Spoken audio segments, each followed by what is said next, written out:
Making your way in the world today takes everything you've got. Taking a break from all your worries sure would help a lot.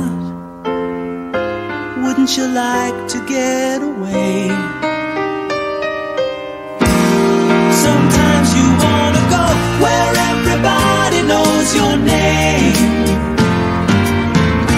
and they're always glad you came. You wanna be where you can see our troubles are all the same. You wanna be where everybody knows your name.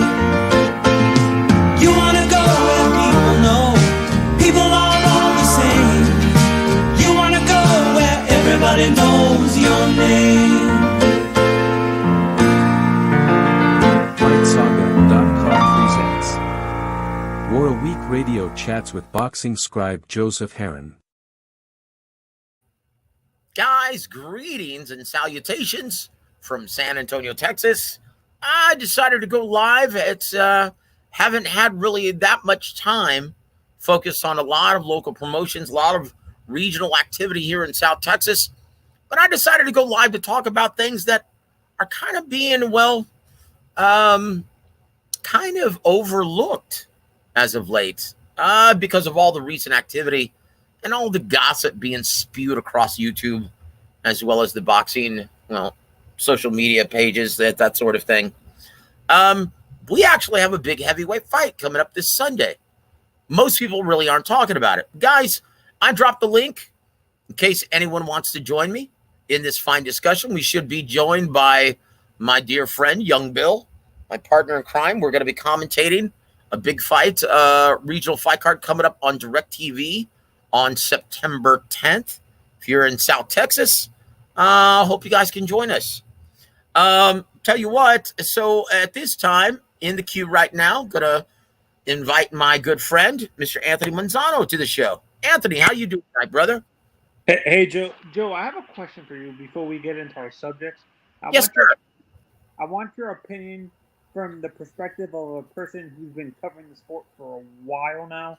What is your opinion on this young prospect that ended up representing Nicaragua, Tito Mercado, calling out the favoritism in the selection process for the Olympics in the United States, and the possibility that the coaches, I'm not sure if this is hard to prove, that he's accusing the coaches of teaching him the wrong techniques during the trainers and the judges and stuff, teaching them the wrong techniques during the process, and saying that they were doing this to favor, that they were showing favoritism in that way to a fighter because they wanted to put more money into this kid.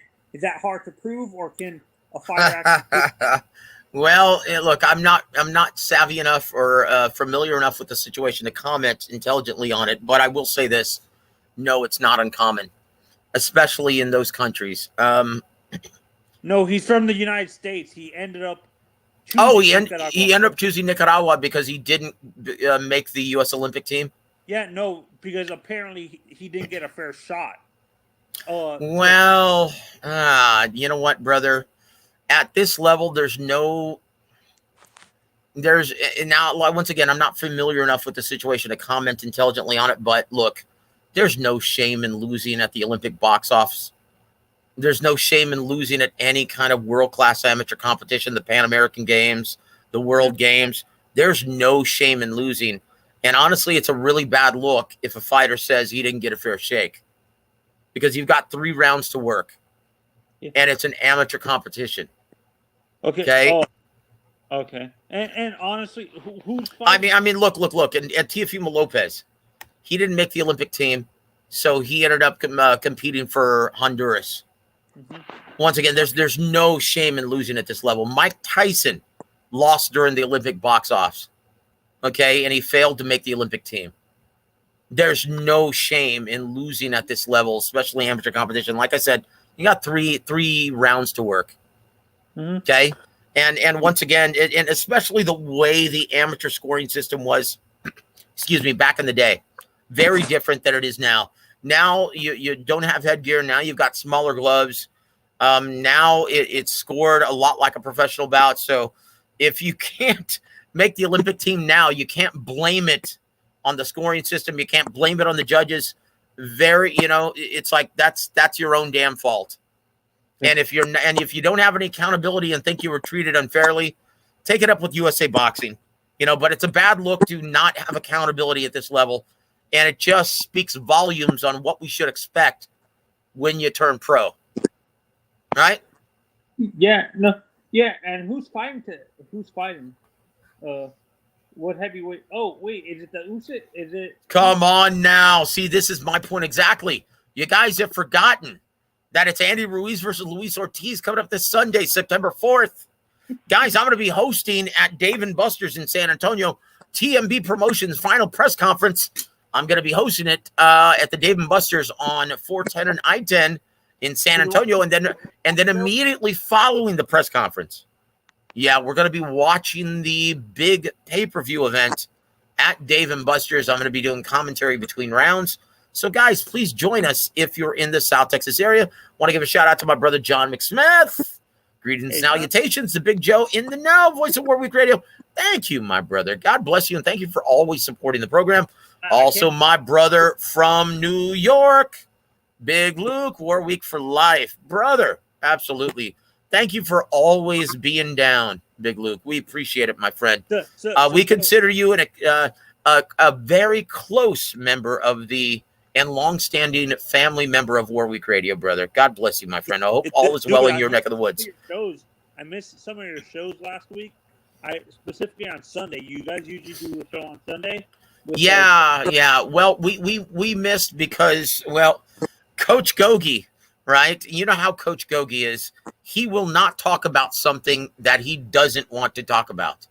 Like, you can't force him, right? So I asked him, hey, do you want to break down Andy Ruiz versus Luis Ortiz? He said, hell no. Absolutely not. So we decided to just give him a week off. I tell you what, it's he's sorely missed, though. In fact, guys, while we're talking right now, I'm going to go ahead and shoot him when he gets out of the gym, I'll shoot him a link via private message on Messenger. See if he wants to join as soon as he gets out of the gym. That'll be a treat, won't it? Yeah. So, Joe, if I'm saying this, the reason why people don't realize there's a fight is because they feel Ruiz and King Kong are has-beens. Like they're past it, kind of. Like they can't take this fight seriously because they feel these two guys are past their prime already. I don't understand that logic at all. Once again, it's not for a world title. These two guys, I think it's going to be an eliminator bout, though. Look, these two guys are still among the elite at the heavyweight division. Okay, Luis Ortiz, even though he's 53 years old, 52, whatever it is, he's going to be taking on one of the best fighters in the heavyweight division in Andy Ruiz. And when you look at the style matchup, the effective aggressor against the prolific counterpuncher, and both guys can crack. Guys, what's not to like? I understand if you said, well, I'll tell you what's not to like. And that's a $75 price point. Understood, guys. Guys, look, just put your money together. Go watch it together. I'll tell you what, we're gonna invite Pinche to the show. Pinche. It was good, guys. Great channel, bruh. I like your channel. Joseph Heron, it's a good channel. Oh, and thank salute you, my to Tony. friend. I appreciate it, brother. Yeah. Man, what's his name? James Gogi, he's a good guy to interview. I know him from a long time ago. He used to interview. He used to work for this channel called South Texas Contender, and he was where I remember South Texas Contender. That's right. He used to do all those great instructional videos for them. Yeah, that's where I'm from, right? The McAllen, Texas. So he used to come out here a lot. God bless you, man. Awesome, dude. Yeah. So he used to come out here a lot. I would train at Bad Boys, and mostly Bad Boys was in McAllen, Texas. He's been there, but I was young though. I was like 15 at the time, or 14 maybe. No, I was like 13 even, 13 through 15 when he would do it here.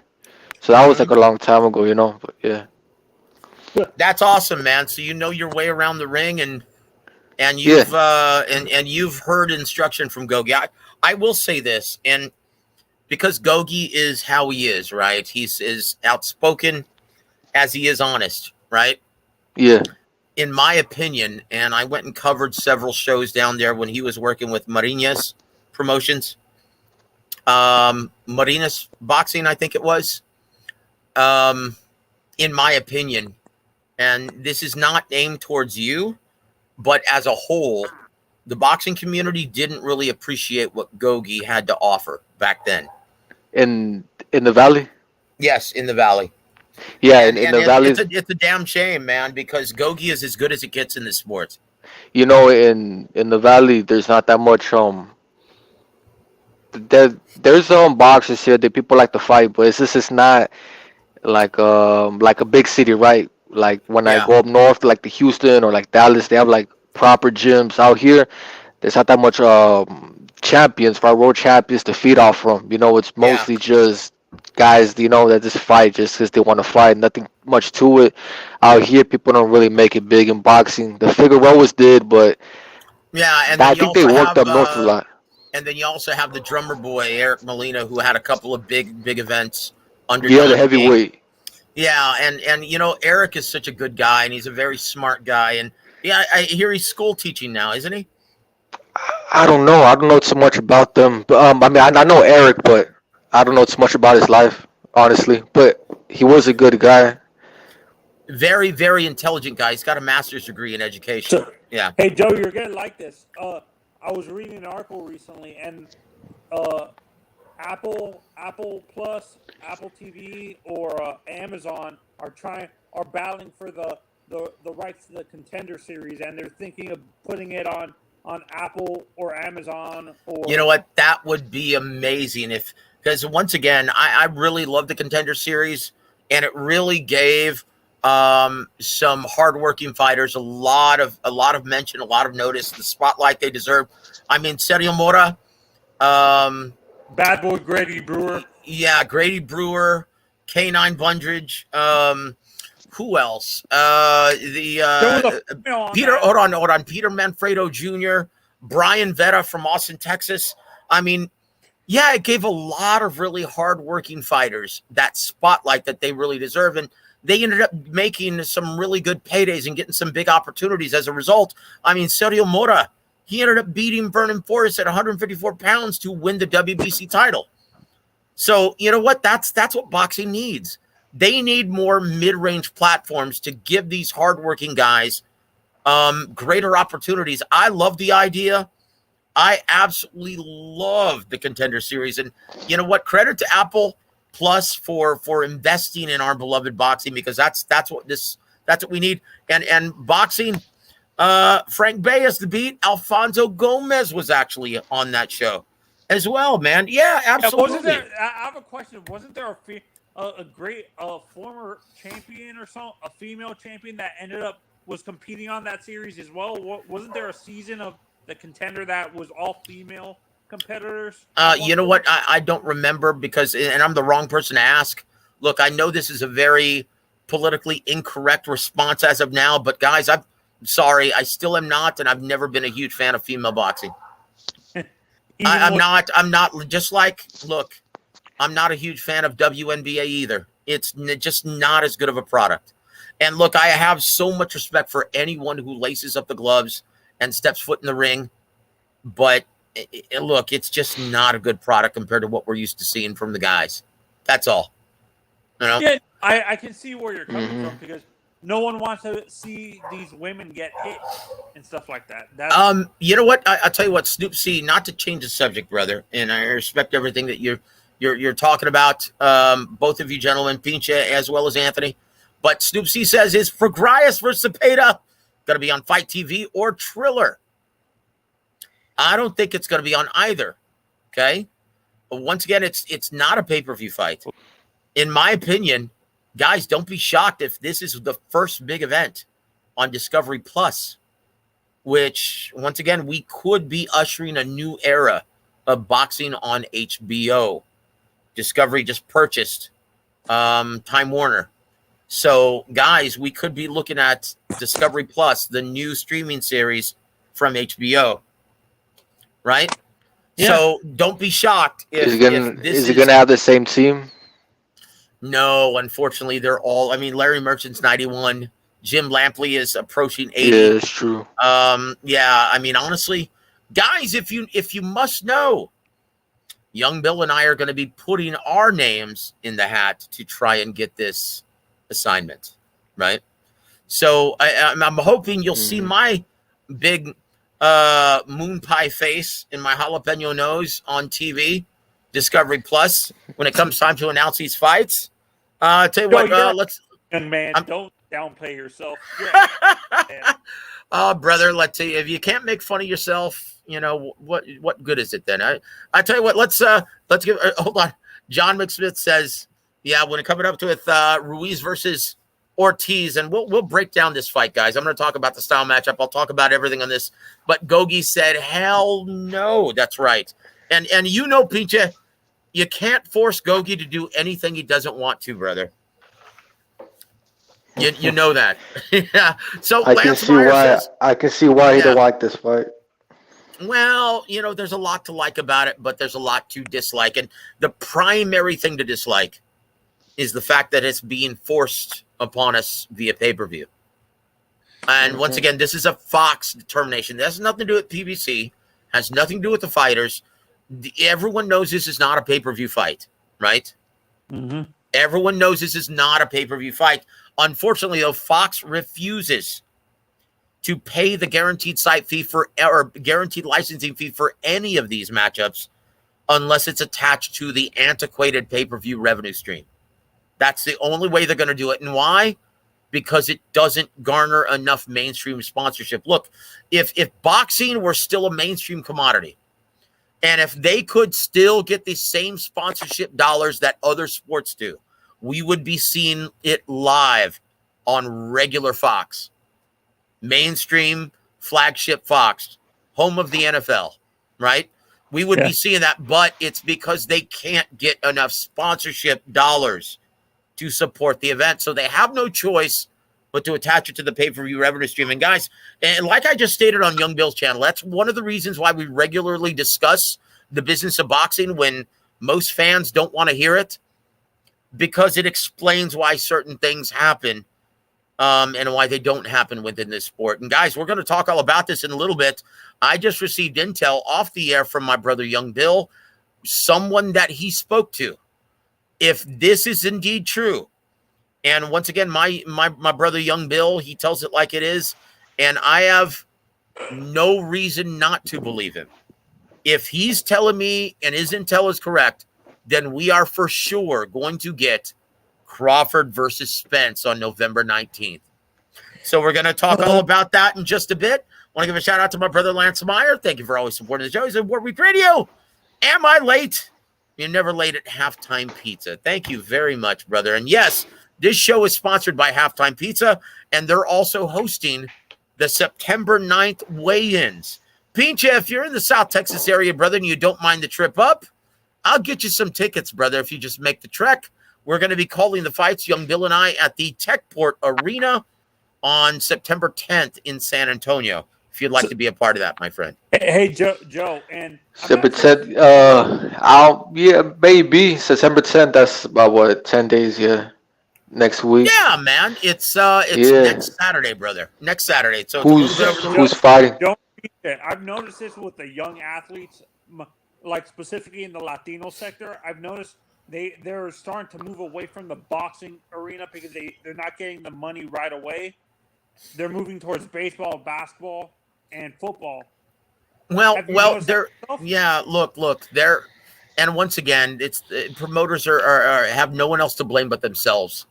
Look, they've continuously relied on the big casino site fees and have kept the best events on the pay-per-view platform obscuring the best product from the mainstream and casual sports fans. So they've got no one else to, and this is decades of this practice, right? since the 1980 late 1980s, all throughout the 90s, all throughout the last 30 years, pretty much. So they've got no one else to blame but themselves. If you remember back in the day, boxing used to be a staple on regular network TV. ABC, Wide World of Sports, CBS, NBC, they all used to cover fights. In fact, they all used to cover amateur tournaments. The Golden Gloves, they used to show religiously on Wide World of Sports. I remember that. I think I saw a Golden Gloves tournament on NBC. Yes, guys. So we always knew who the best prospects were going to be before they even turned pro, right? But I tell you what, give a shout out to our brother Snoop C. He says Discovery Plus is definitely a wild card. Marv Nation emerged to the big leagues out of nowhere. Well, look, they would have never put forth a $2.4 million purse bid if they didn't have a TV date, at least a network, to pay that big licensing fee, or a casino to pay that big site fee. Okay, this wouldn't have happened. So obviously they have something in the works. I'm going to make a bunch of calls as soon as this event is over with to see if I can get more information. I tell you what, though, Big Luke has the beat. He said, I love those tournaments as well. Yes, absolutely, brother. Snoop C also says, and let me get your thoughts on this, guys. This is a good discussion from both Pincha and Anthony. It says, Snoop C, our brother, says, the only way boxing is going to become mainstream is to stack the cards, have a tournament system, streamline lengthy ring walks, have instant replay for knockdown, slips, etc. Referee calls. Look. That's a huge laundry list of things that have to happen. But look. I'll say this. Network TV is the key. Okay, something has to give. If there's not enough sponsorship to support these huge guaranteed purses, okay, force these fighters to understand what their market value is on a mainstream level. Okay, and give them an attitude of take it or leave it. That's it. And from what I'm been told, that's exactly what Stephen Espinosa said to Terrence Crawford, saying, look, brother, this is our last-ditch effort. We're not going to budge because the money's just not there. So you either take it or leave it. Go try and get this kind of offer from somewhere else. You're not going to get it. So Stephen Espinosa and the brass at Showtime finally talked some sense into Terrence Crawford, and he's going to be signing on the dotted line from what I've been told. Joe, I'm going to respond to the first part of that, like the stack cards issue. The issue with that, Snoop, asking these promoters to stack the card is you're overpaying the top of the card, and you're not spreading it out evenly. You're overpaying the main event and the co-main event to the point where you're strapping the undercard really bad. Well, yeah. Well, look, and once again, it all has to do with fighters' pre-fight demands. They're guaranteed purses, right? Look, and also when you talk about good fighters and good matchups, guys, we're seeing good matchups on undercards. But I know what you're saying. Look, no one wants to be second fiddle. Okay, like you go back and look at a fight like Danny Garcia versus Lucas Matisse on the undercard of Canelo versus Mayweather, right? That was a headliner anywhere, right? And that was seen by a lot of people. But most fighters like Danny Garcia, most fighters like Lucas Matisse, they want to headline their own event. Mm-hmm. So that's the problem with stacking cards nowadays. Most of these guys, if it's a great potential headliner, they want their own marquee. They want to be the guy on the poster. So it's very and look, the hardest part about matchmaking in this business, guys, is convincing these fighters that it's a good idea to take the deal. And in this climate and this era of, well, in the immortal words of James Gogi, in this era of entitled bitches, that's not going to fly. You're not going to be able to convince them to be second fiddle to another fighter's headliner. And I was listening to the guy saying that he had people had like 5 different things to fix boxing. Listen, there's nothing to fix boxing now, but I think there's 2 ways, and they're 2 long shots, right? They're not realistic. The first one is stop. Like, okay, I'll say this, right? When Eddie Hearn was paying Devin Haney, I don't know if this is a rumor or not, but when Devin, like, Inflated person. 2000, yeah, like 2019, he was paying him because when he first got all these guys to join the zone, he overpaid them, and they got spoiled as hell. So he was paying Devin Haney like 3 million to fight that Morin guy. This fight, like fucking 3 million to fight bums, bro. So first, like stuff like that needs to stop. And the second one, Yep. if you want to grow boxing, is to start locally. I remember being a kid, you were in school and you would get in fights in school, but it would to stop there. Every kid that's in middle school, high school, elementary, they love to fight. We love to fight. Yep. We all got in fights in the apartments or at the schools. We love fighting, so it's no problem with that. You just gotta like market boxing to the younger kids, just how they market football. Yeah, and basketball and baseball. You got to market boxing too. I don't see none of that. I don't see no marketing for boxing for kids locally. None of it at all. I mean, there's boxing gyms.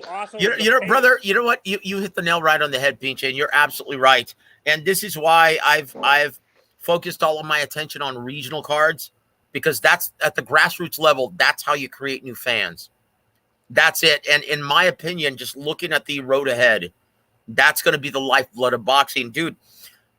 We have two fighters on this card who are PBC fighters that their managers are paying to get them on this card just to keep them active. Okay, so this is the way fighters are going to remain active, because TV dates are very few and far in between. Look at the scarce TV dates on Showtime, right? And then Steven Espinosa wants to give these TV dates to guys like Jake Paul. Shit.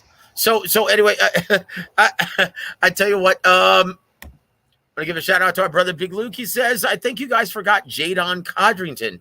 Oh boy, one of the original chin checkers from Brooklyn, right? Tell you what, man, his war with Sakio Bika on the Contender was epic, brother. It was outstanding." Guys, at this time, I'd like to welcome my brother from the Bay, Big Frank. Hey, thank you so what's much up, for Joe? joining us, sir. Thank Yo, you. Frank. Yo, what's up, Tony? No, but Pincha has the beat, man. Look, he's right. I mean, everyone loves a good fight. People want to love boxing. I mean, what's not to love? Even and once again, that's why my focus professionally has become once again helping out promoters at the regional level. Tell you what, guys, boxing royalty in the South Texas area. Guys, I want to give a shout out to my brother Montequilla Adam Lopez. Says you got to get good guys, but you got to get guys who need exposure and understand the exposure equals money in the long run. Very, very right. Very correct. Look, people, it's like people want to be Floyd Mayweather before taking the steps Floyd Mayweather did to become Money Mayweather, right? It's like, look, everyone wants their bag, and it's ridiculous. It's absolutely ridiculous, right? Joe, thank God, finally someone agrees with me. I'm saying these guys like Tank are trying to be Money Mayweather before they're pretty boy. Well, look, Tank. I have a mixed bag of feelings about the way Mayweather Promotions is handling Tank Davis's career right now. He's an excellent fighter. He's one of the elites. He's got deceptively good skills. Everyone knows about his power. And he's got some mainstream buzz. He's got some mainstream juice. Whenever he's fighting, guys, look on Google Trends. He's trending on Google whenever he fights, right? The problem is they're subscribing to the ideology of Promotions 101, right? Protect your ticket sellers. Okay, but there's no way you're going to get him to escalate his market value to where he wants to be if you don't put him in against quality opposition. That's the problem. You're never going to achieve that next plateau or that next tier of marketability. You're never going to do it. And Adam has the beat. Tank is great and super entertaining. Yes, he's got everything that it takes to be a big star in this sport. And what's scary for me, I'm a big fan of, like, this is what hurts. This is what hurt a guy like Oscar. And besides what you always say, that they're only in the office for 3 days, but they put their eggs in one basket with Canelo, and they refuse to build in the long run. That's what's going to hurt guys like Ryan, and because they're pushing them too soon into the spotlight when they're not ready to handle that pressure. They needed you know what, and see, this is the thing I don't understand though, Anthony. I mean, Pinche, what do you think? Frank, what do you think? Tank, you can take the training wheels off of this guy. Okay, he's 28. He's good enough where you can stick him in the ring with anyone.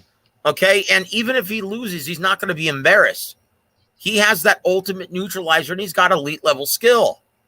Frank, Pinche, do you think that he made Tank Davis? Do you think he made a severe miscalculation in re-signing with Mayweather Promotions? Frank, you Joe, first. No, I think some people are comfortable getting paid.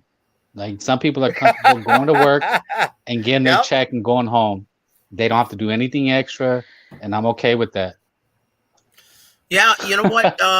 When you think of Tank Davis and the minimum that he's getting now from Showtime Sports, he's one of the highest paid fighters in boxing. Right? He's making $5 million guaranteed. You can count on one hand how many fighters are getting paid that much guaranteed. Right? Yeah. Pinche, what do you think, brother? Do you think he should have become a free agent rather than re-signing with Mayweather Promotions? No, he should definitely become a free agent. But I feel like Mayweather, I don't know if he's the one that controls him or Ellerby, but Mayweather definitely has control over it. And Mayweather knows boxing. He's a very smart guy, and he knows Tank. And I kind of disagree with y'all, but I don't think Tank. Of course, he's ready, right? He's a good fighter, but Mayweather's not 100% confident that he can beat guys like Lomachenko and Devin Haney. Maybe Tio, but Devin Haney and Lomachenko, he's not confident that, and even Shakur too, he's not confident Tank can beat those guys. That's why those fights haven't gotten made yet. This is my opinion, and I feel like, I mean, boxing should be, you take the fight no matter what. Even if you're not 100% confident you can win the fight, you still take it because it's boxing at the end of the day.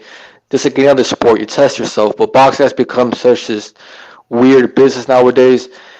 And you have people like Tank and Mayweather's team, they don't take chances unless they know for 100% that Tank's got a clear advantage. Well, that's the type of shit you see, man, and this is how I feel. I think if Mayweather was really confident that he could beat Loma and Haney, he would do it, but obviously he's not confident that Tank beats either of those guys.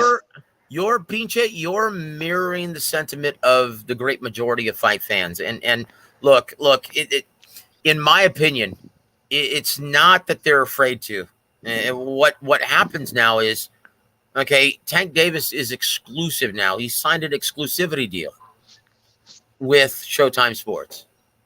Okay, and because boxing has become so fractured, where they've become farm systems basically, right? PBC is on Showtime, Top Rank is on ESPN, Golden Boy and Matchroom, they're on DAZN. Unfortunately, all these promoters have exclusive deals with these network platforms. Back in the day, when you just had HBO and Showtime, okay, you could come and go as you pleased. And, you know, you had multiple promoters fighting for these very rare TV dates on the biggest platforms of the sport. And so a network executive had that power, had that clout saying, look, if you guys want these TV dates, you're going to have to put these matchups together. Okay, you're going to have to give us this. That means X promoter, you're going to have to work with Y promoter, and you're going to have to play nice in the sandbox and give us this fight. And if you don't, well, you're not going to get additional TV dates for any of your prospects. Good luck. Yeah, see, I mean, so network executives had that power. They could hold these promoters' feet to the fire. Now they can't do that. And if they can, they're not doing it. Okay. And yes, of course, they still pay the bills, They still furnish these TV dates, but they don't have one savvy enough, like Ross Greenberg, like Lou DiBella, like Ken Hirschman. They don't have guys like that anymore that know enough about the business to be able to hold these promoters accountable. Go ahead, Frank. Well, even in that. So remember a guy like Gotti, you could go. So we would see them before. They would be on Tuesday Night Fights. So there was smaller platforms. USA Network. Yeah, and then we'd see Gotti. So he could go to HBO, make his name. He could lose, but then he'd go back to ESPN, have to build himself up again. And so imagine we could see Boots Ennis every couple months, and then he'll get his shot on Showtime. Loved it. I love the like Friday Night Fights, USA Network. There you go. I mean, all of these were the platforms for the prospects. And then you had Showbox, The Next Generation. Then you had Boxing After Dark. I mean, think about all the epic fights in the wars. Remember a guy, Kasim Uma? I used to love it. Yes. He made his name on those shows, and then went up, got beat, came back, and then would go back. That's how boxing used to be. Yeah, wasn't he from Ghana? Yeah, Kasim Uma. He got a couple title shots. He was a warrior. Yeah, he never won a world title, but that guy was always in the thick of things, and he was always a warrior, man. But he was on ESPN. He would fight these other. That's right. That's right. And here's the difference. Here's the difference, guys. Right? Does anyone know? And I'm sure Adam Lopez knows, right? Adam, how much did a promoter get for being providing a main event, furnishing a main event on ESPN Friday Night Fights? Compare that to what these guys are requesting these days. Okay, it's just not going to happen. Well, we want to thank Pinche for actually coming on the show. But I tell you what, most people don't know this. Adam knows this. It's same with Showbox. Okay, you're not going to break the bank. These are for promotional spots, right? This is to get your foot in the door. This is to get you on that platform. Okay, Friday Night Fights, ESPN. Take a guess. How much did they used to pay out for Friday Night Fights in a big-time main event? I don't know the answer. $50,000 only.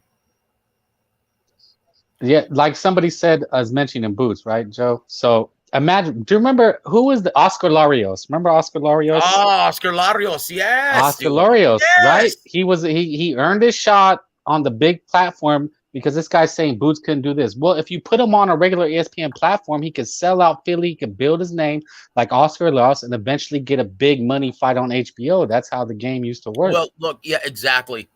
Look, Floyd Mayweather Jr., if you ask me, Mayweather Promotions, they did a brilliant job cultivating and escalating Tank Davis's market value respective market value initially.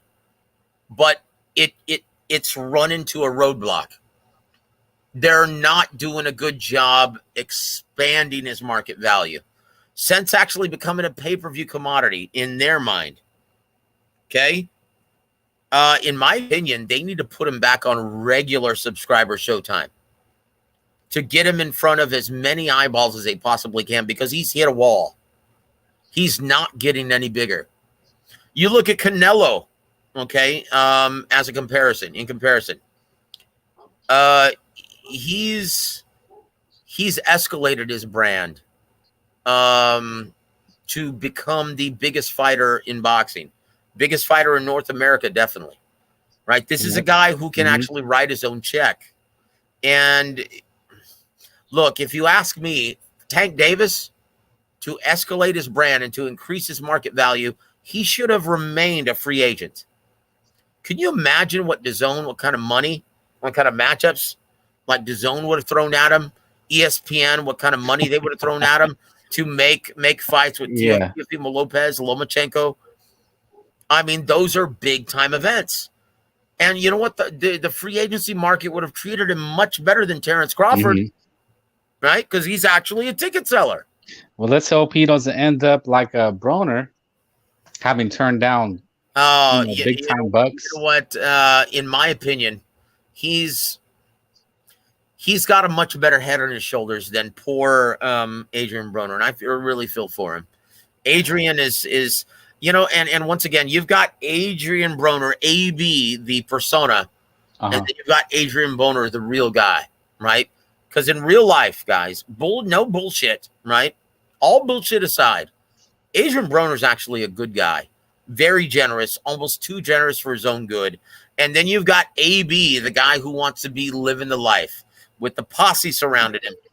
That guy, he like someone needs to, yeah. I mean, I just mean as far as the opportunities that were available to AB. Oh, okay. Well, look, AB had it made.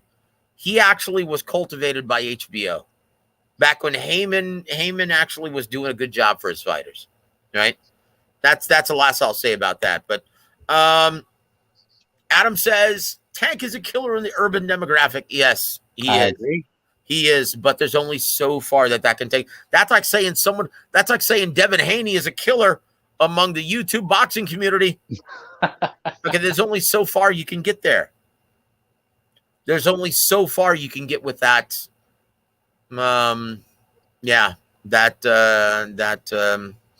What do you call it? That moniker, right? That distinction. There's only so far you can get with that distinction. You got to fight the fights. Yeah, you look. Quality of opposition matters, and you know, everyone who's been in this business long enough, they understand quality of opposition matters. Hold on. Oh, geez.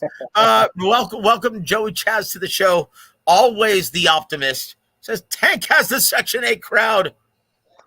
Oh boy. Well, he's got more than that, or else no one would be purchasing his there you go, or buying tickets. But look, like I will say this: every time Tank fights, he's always trending on Google. That says something. But Adam Lopez has a beat. He says, I don't even think Devin is a killer in that department. Yeah. Guys, and once again, I just had a discussion with someone on Young Bill's channel a couple of hours ago, and honestly, it just... Say it, Joe. Lay it out for us. It's just nonsense, guys. No, like Joe, you try to reason with some of these fanboys. But yeah. Joe, you're telling me, and the reason I say that is because you have to do it because that's what a lot of people are thinking. So you have to set them straight. You know what, brother? It only discipline only helps if one is capable of listening. Oh, okay. That's it. That's it. Oh, Juice says we know who's the racist. Wow. Who's the racist? Come on. No, I think he's referring to someone in the comment section, not us. Right. Because anyone who truly knows me, truly knows you, Frank. Okay. We don't have a racist bone in our body. Right. Well, I mean, I think what they're referring to is it comes into play because the fans want to bring it into play. It doesn't come into play if you're talking boxing. You know what, dude? Yeah. Look. There are racist factions on YouTube. That's undeniable. Once again, it's the nature of the sport. And that's one of the reasons why they've lost so much mainstream sponsorship. Okay. In this era of liberal social media, right? Liberal society in America, no one wants to support for their business by big time boxing because it's not like a team sport, regardless of color, regardless of ethnicity. As soon as you put on that 49ers helmet, as soon as you put on that Cowboys helmet, okay, regardless of ethnicity, no one cares about where you're from. They're going to root for you if you're donning the star or the gold and red, right? They don't care. They don't care as long as you put on that jersey with those colors. They're going to root for you. Okay, in boxing, you don't have that luxury. So what people gravitate towards is your ethnicity, your nationality, right? That's why you attract. Well, it's also, I mean, if you take Canelo's statements, you know, it happens. So, you know, it has to be addressed, but just corrected. You know, like you just said, it has to be corrected. Hold on. Joey Chaz says, oh my gosh, it's a joke. Chingao. Yeah, it was a funny one. I laughed, man. I thought it was awesome. But Juice, never you, Joseph. You Like I said, anyone who truly knows me know that I don't have a racist bone in my body. So there it is. So thank you, Juice. I don't know if you're being sarcastic or being truthful. So there it is. Well, it doesn't matter. I mean, if somebody has something to say, they'll say it. I mean, you open the link, so they're more than welcome to say it. And I know, Joe, you're not. That's right. Let me invite anyone. Let me exactly. go ahead and brother. You have to, anybody that has an open. Let me tell you, again, brother. Go ahead, Joe. But let me tell these guys, if anybody has anything smart, Joe has an open link, so you can always join and say your piece and get them to admit whatever you want them to admit. But unless you do that, then your words are meaningless because you can put your actions behind the words. Okay, here it comes. William Boxing says, who does Canelo fight in September? If you had to put your money on it, Joe, well, obviously he's fighting Gennady Golovkin in September. I think you mean after September, if I had to put my money on it. In my opinion, if he beats Gennady Golovkin, well, he's still going to take some collateral damage, so to speak, right? In my opinion, I don't think he fights in December. I don't think he fights again until May of 2023. And in my opinion, the well has run dry on the DAZN side of the fence. In my opinion, he signs a multi-fight deal with PBC, and he fights Jamal Charlo and David Benavidez. I can't hate that. I like that. You know what? Yeah, nothing wrong with that, brother. Hold on. Adam Lopez says he has to fight Bivol. Oh, dude, forget about it. He's not going to fight him again. Right? He's already talking about, you know what? No.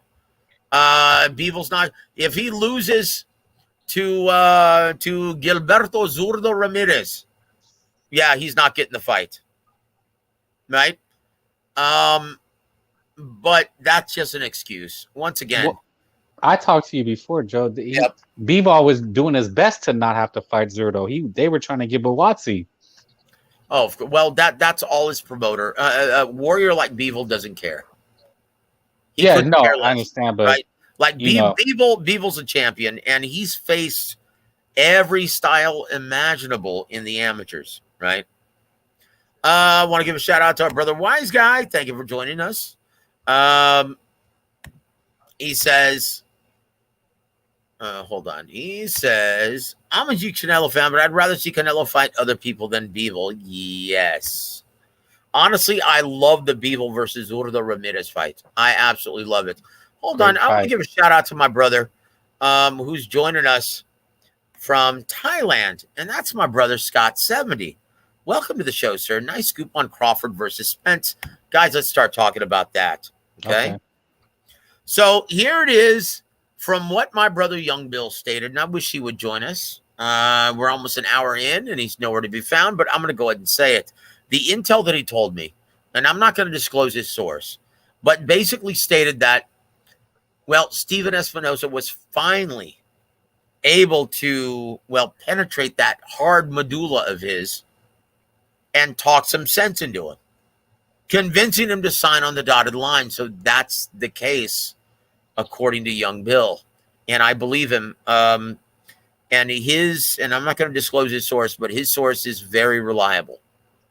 Okay? So, guys, this is going to happen. This is going to happen. We can start actually getting excited about this. Right? In my opinion, yeah, you can start making your plans and getting excited for November 19th. So, Frank? Yes. Who wins and why? I've said from the beginning, I pick Earl Spence. I don't think Bud had everything he does will be neutralized by Earl Spence's pressure. Pressure bursts pipes, and Earl Spence will attack his body and eventually stop him to the head. Okay, if anyone has, I agree with you who wins, and we agree, but for different reasons, guys, right? And if anyone has an adverse opinion, okay, I'm dropping the link once again, and I welcome anyone to join the show. Adam, man, dude, you're so knowledgeable, man. If you've got headphones on, please join the panel. So I'm going to say this, right? And first of all, let's rattle off the tail of the tape. For the current WBO welterweight champion, Terrence Bud Crawford. Guys, he's going to come into the ring at age 34. He fights out of the southpaw stance. Actually, he's a switch hitter. He stands 5'8" tall in the center of the ring, fights behind a 74-inch reach from Omaha, Nebraska. He comes into the ring with a perfect record. 38 wins, 0 losses, 0 draws, 29 big wins coming by way of knockout. What's there to like about Terrence Crawford, Frank? What's there to like about Terrence? I mean, everything. He's got the style, southpaw, slick, fast, can punch with both hands. What's there not to like?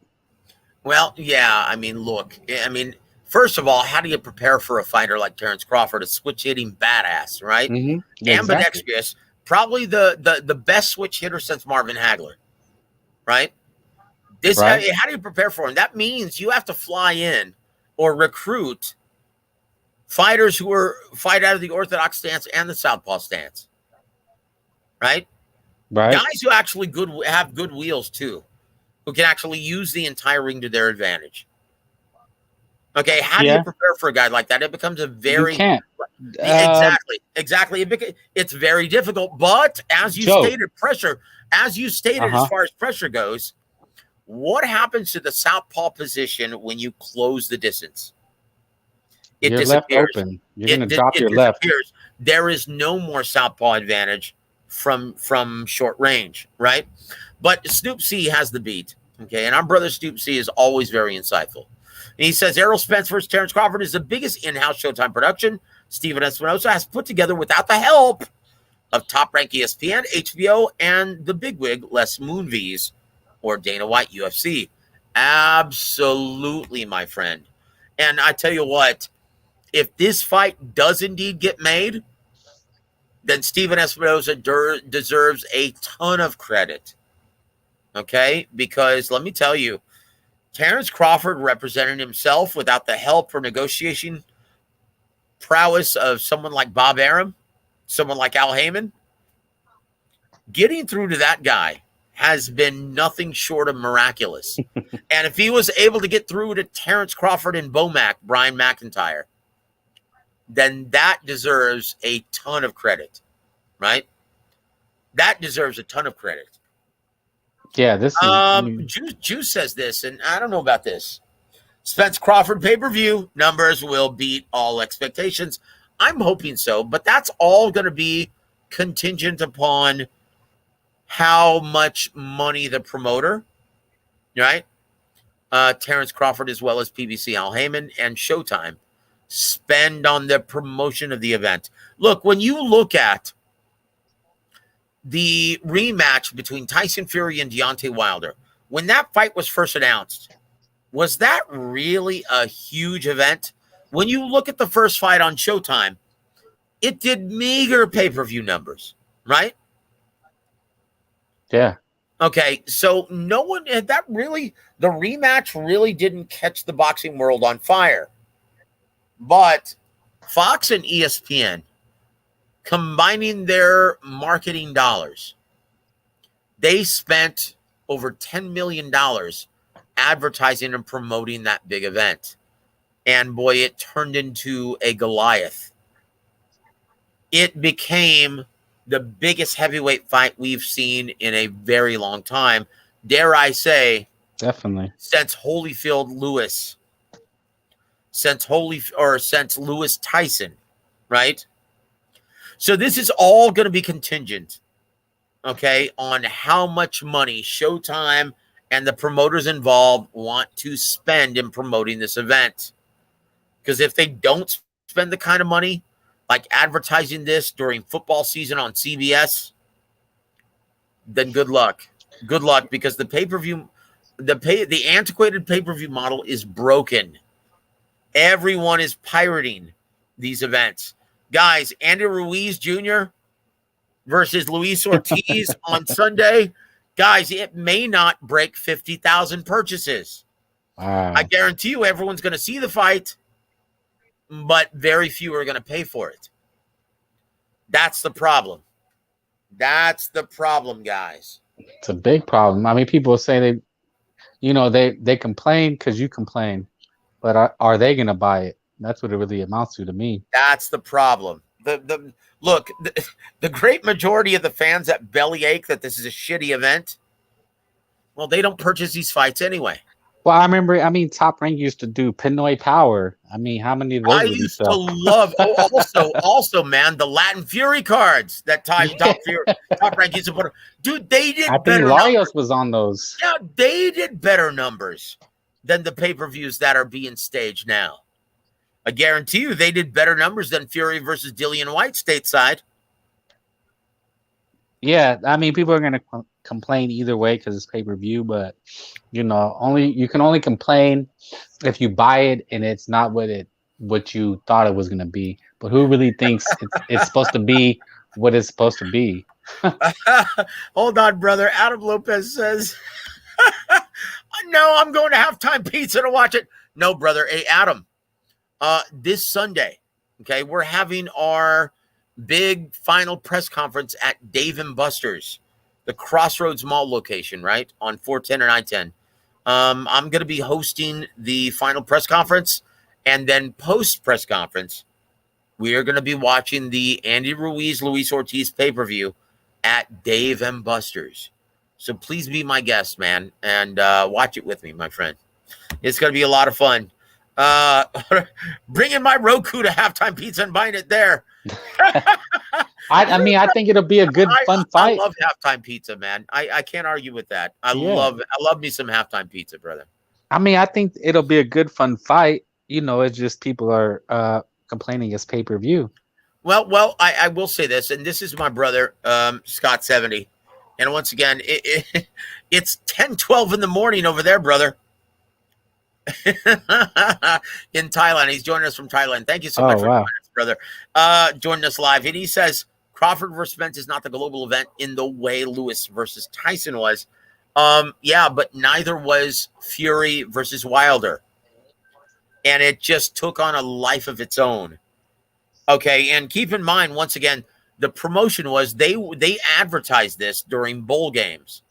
They advertised this during the Super Bowl, right? On Fox. And it took on a life of its own, and it was a massive event after that. It was because they spent so much money advertising. Because Joe, that's the last casual event I remember going to. Aside from the first Triple G and Canelo, that's the last casual event I remember where non-boxing fans are casual.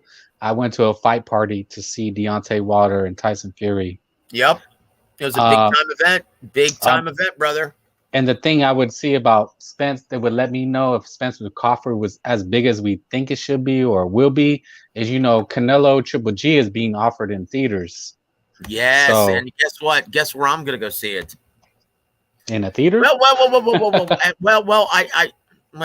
maybe because I'm maybe working out a deal with Dave and Monica Garcia from Halftime Pizza to actually stream the fight from DAZN pay-per-view at Halftime Pizza, and I'll be doing between round commentary, right? Okay. I may be doing that, but Adam says on Sunday, yes, this Sunday is going to be the final TMB press conference again, and immediately post press conference, we're going to be watching the Andy Ruiz, Luis Ortiz pay-per-view from BBC Fox, right? So please join us, man. We're going to have fun. It's going to be awesome, and I'm going to have a huge tab at the Dave & Buster's bar. Man, I wish I was there. Hell yes, brother. It's going to be so much fun. We're going to be doing shots at him. Yes, you better be there, my friend. I'm counting on it. I'll tell you what, anyone who wants to share the air and rub elbows with Adam Montequilla Lopez, please be there, man. He is a credit and royalty within the South Texas boxing community. Bringing my bro, we going all out? Yes, we are, my friend. So, guys, we're going to have so much fun talking about that fight and watching the fight.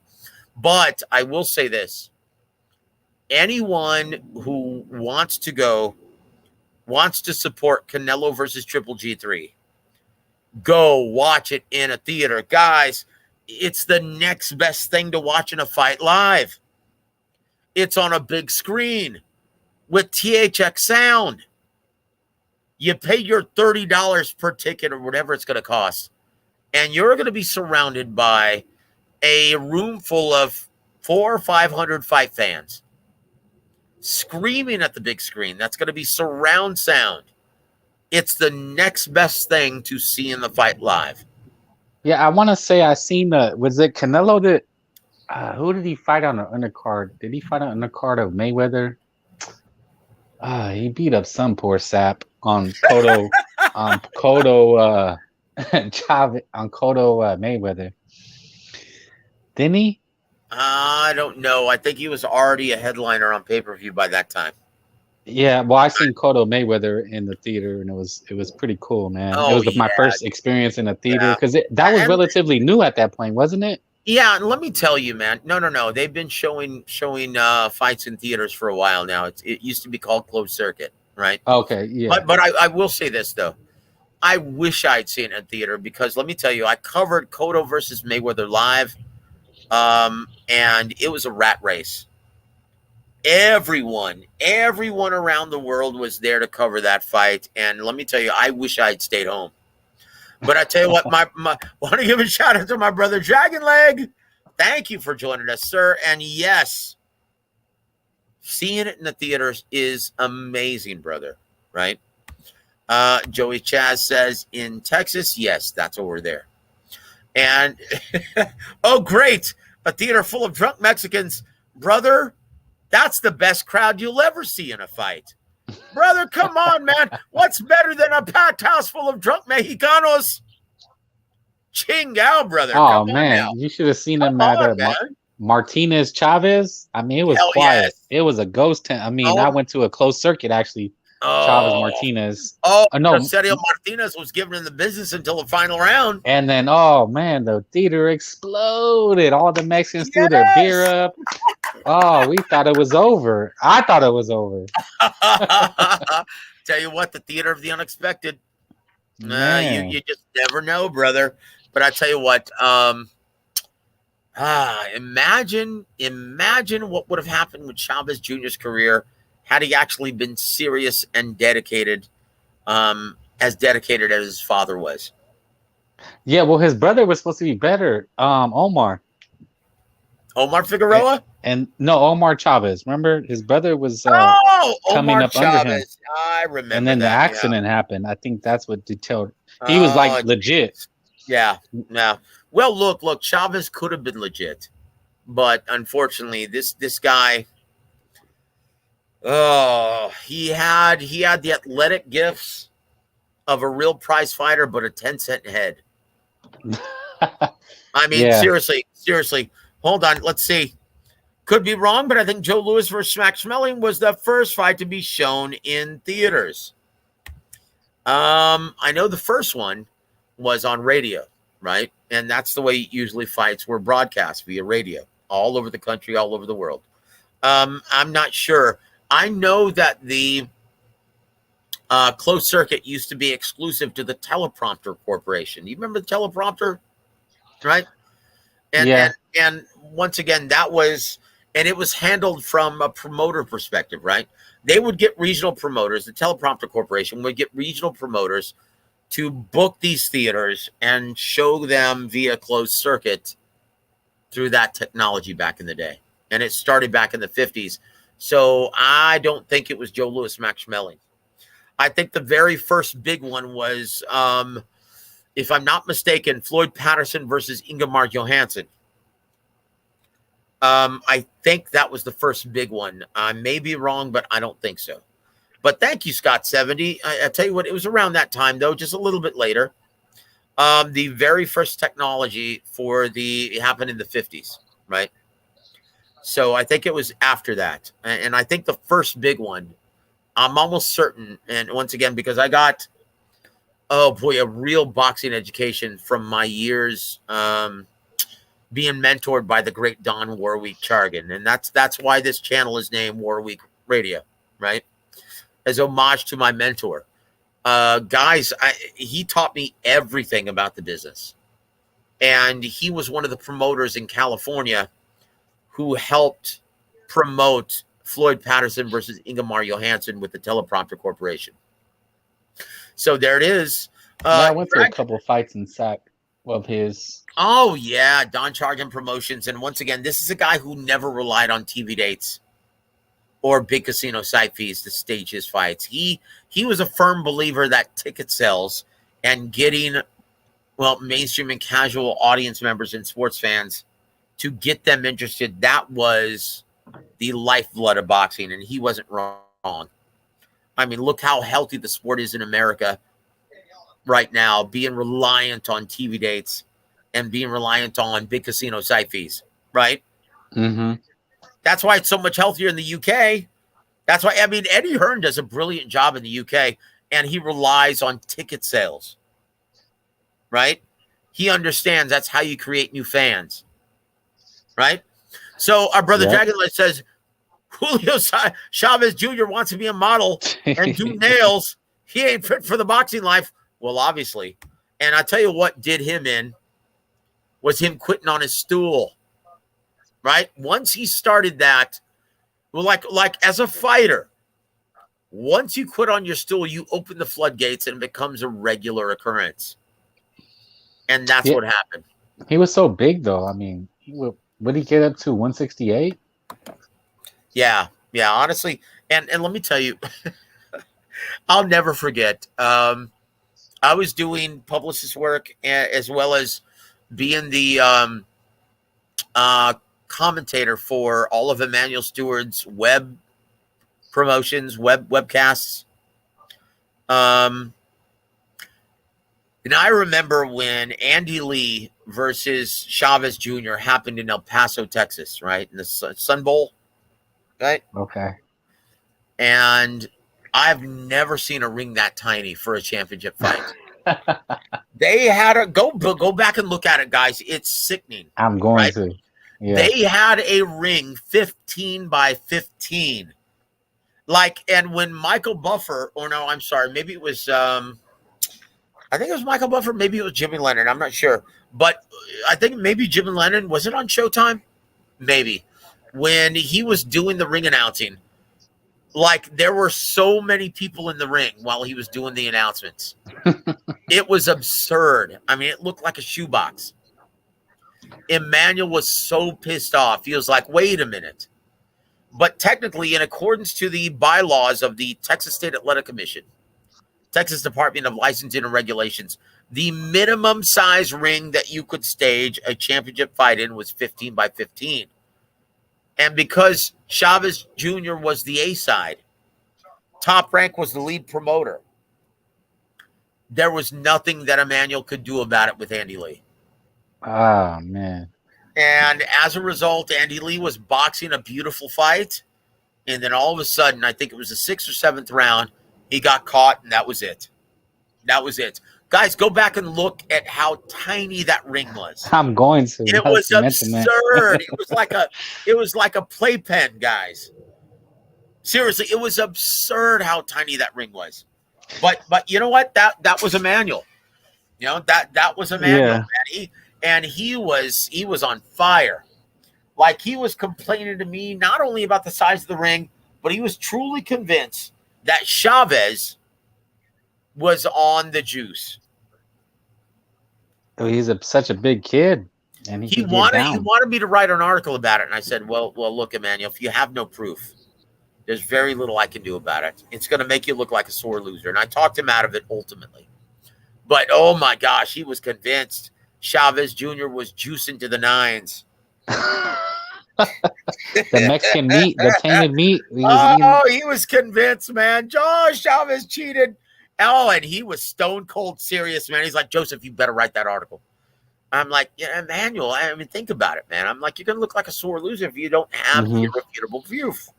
If you don't have proof, it's going to make you look bad. And he said, I don't give a shit, man. I know what I know.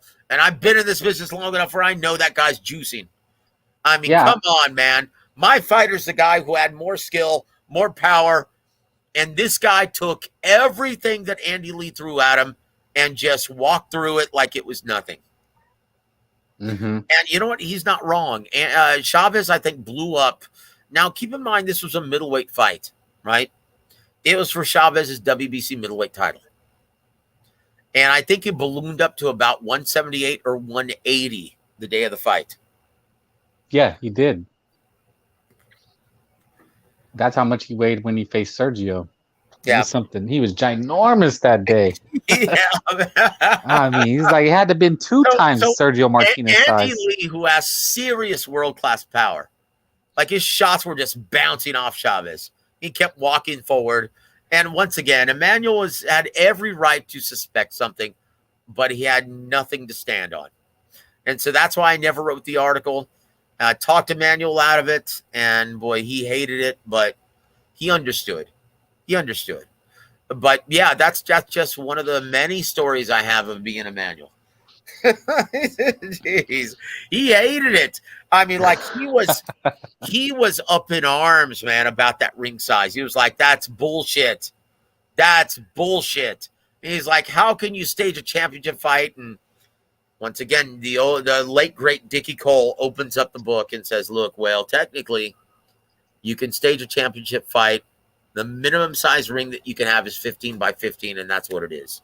And guys, since that day, I've never seen another championship fight that was in a ring 15 by 15. Never. Man, have you guys ever seen a championship fight in a 15 by 15 foot ring? I'm gonna look it up and see. I'm gonna look at that fight again. It's absurd. You know how you can see everyone spread out in their corner and they make room for the ring announcer? Dude, the ring announcer is surrounded by bodies. Oh my gosh. So yeah, I tell you what, Emmanuel is such a character though, man. And when he got mad, oh geez, boy, everyone knew it. Like, he got this crazy face and these crazy eyes that he wanted to just whoop your ass. And but my all-time favorite trainer moment, besides Papa Trinidad slapping Tito, was him telling Lennox, "Knock this mother out. Why are you letting him hang around?"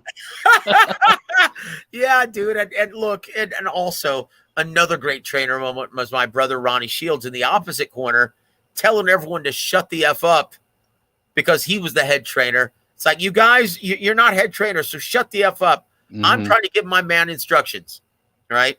But Tyson had that huge posse, the huge group of yes men trying to get their 2 cents in.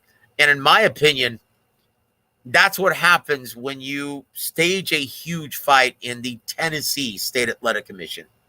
They can't handle it. Inspectors should have said, "You know what, guys? Unless you're the chief second, get the hell off the ring apron." Like, shut the hell up. Right. It was in you're talking about Lewis Tyson, right? Oh, of course. When it was in Memphis? I thought it was Memphis. Memphis, Tennessee. Okay, yeah. Tennessee. The Pyramid. Yep, the Pyramid. That's right. Do you know why it was staged at the Pyramid? Yeah, that's a unique place. It was always unique to me. Do you know why? No, enlighten me. I'll tell you why. And Emmanuel told me this. He's like, "Look, it should have been in Nevada, but unfortunately, a nutbag named Mike Tyson decided to walk across the stage during the press conference and bite my fighter." Oh, yeah, that's right. He got suspended in Nevada. Yeah. Oh, okay, that's what happened. And it's funny. Lennox was laughing about it afterwards, and he told her, this is according to Emmanuel. He goes, "Yeah, you know, I think Tyson wanted to bite my willy." Honestly, I always thought that was staged. No, that was tight. Well, look, and after the fight, right? After the fight, Tyson said to Ronnie, said, "Hey, you think you think my outburst is gonna result in bigger pay-per-view sales?"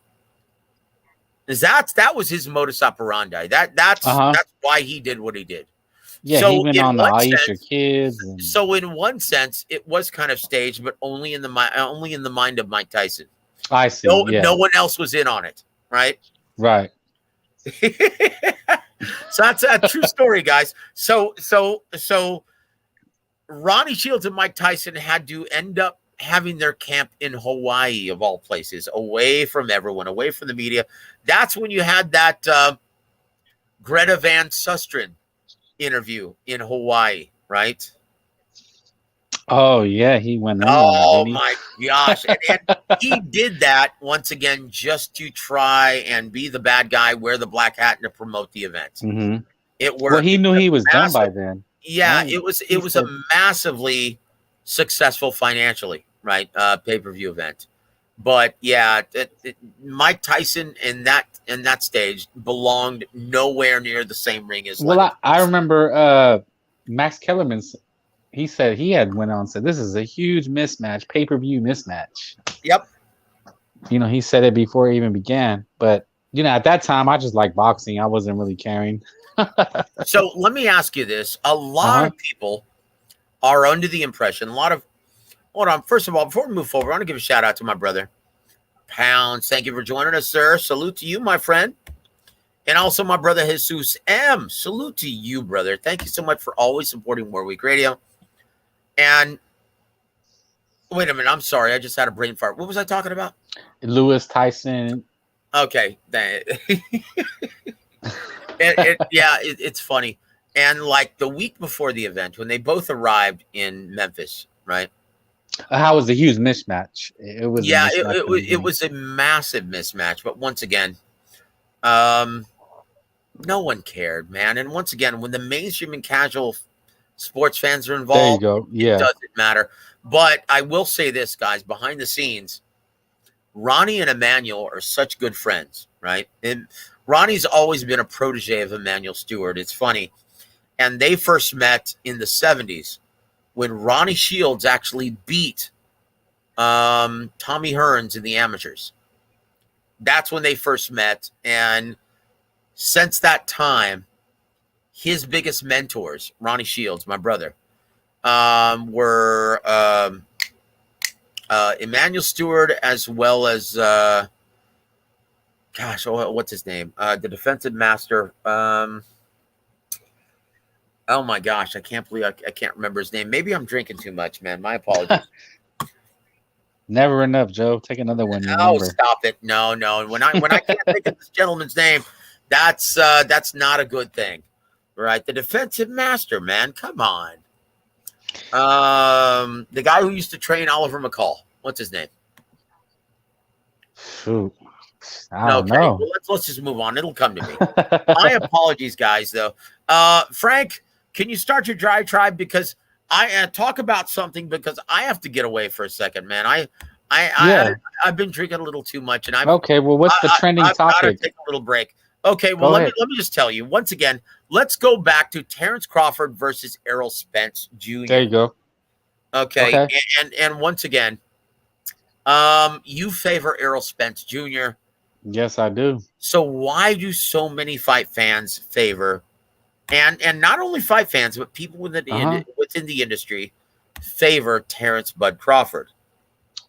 Because of his athleticism. Keep going. I'm going to step away for just a second. Okay. Why do people favor Bud Crawford over Errol Spence? And I would just link it to athleticism. Whenever you see a special talent, Randy Moss, Patrick Mahomes, Bo Jackson, you automatically think special athlete.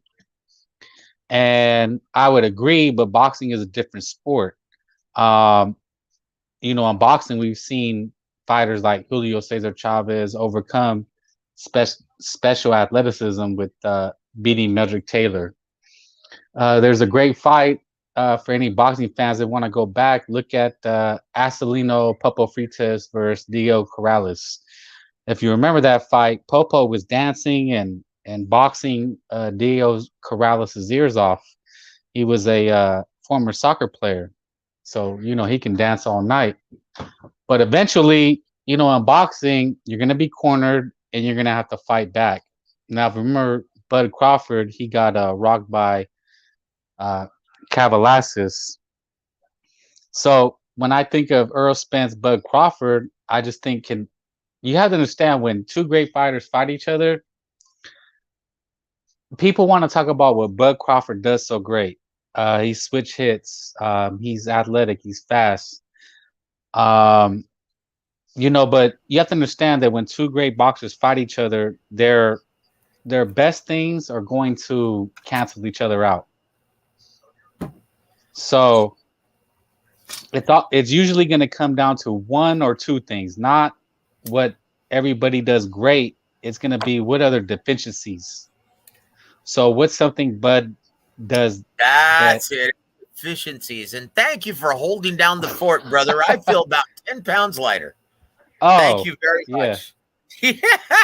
Once again, I think I've been drinking a little too much, but keep on, man. Tell you what, it's all in good fun. Hold on. This is driving me nuts, man. Hold on, dude. Okay. This is driving me nuts that I can't think of this gentleman. Oh gosh. Who is his trainer? Not Emmanuel Stewart. Well, I was thinking, let me finish. Oh my gosh, the amazing Georgie Benton. Okay, he was an old school trainer. Oh my gosh, yeah, that was Ronnie Shields' two biggest mentors, Emmanuel Stewart and Georgie Benton, and he used to religiously call them up for advice on strategy, breaking down fight tape, right? And so, if you're Ronnie Shields and you've got Mike Tyson and you're facing Emmanuel Stewart's fighter, you can't call Emmanuel Stewart and ask him for strategy tips. Exactly. So it's like, holy shit, what do I do? I forgot Ronnie Shields was in that corner. You're right. Yeah, man. And let me tell you, man. Let me tell you the week of the fight. Okay, per Emmanuel, they had dinner every night and they hung out and they went to clubs and boy, they were having a good old time. Let me tell you, wasn't he a last minute replacement though, Joe? Ronnie Shields? Ronnie had just came in late, right? Yes, because of the suspension and because, Ronnie Shields. And once again, you can't go wrong with getting Ronnie Shields as your head trainer. This is one of the best, most underrated trainers in boxing. If Mike trusts him, I trust him. And that's it. And that's it. And once again, he's one of the few guys that weren't going to be a mere yes man to Mike Tyson. He was going to level with him and give it to him straight. So you said they were talking, and go ahead, Joe. So, it's funny, man. One thing that I don't know if I should say this on the air, but I've had enough.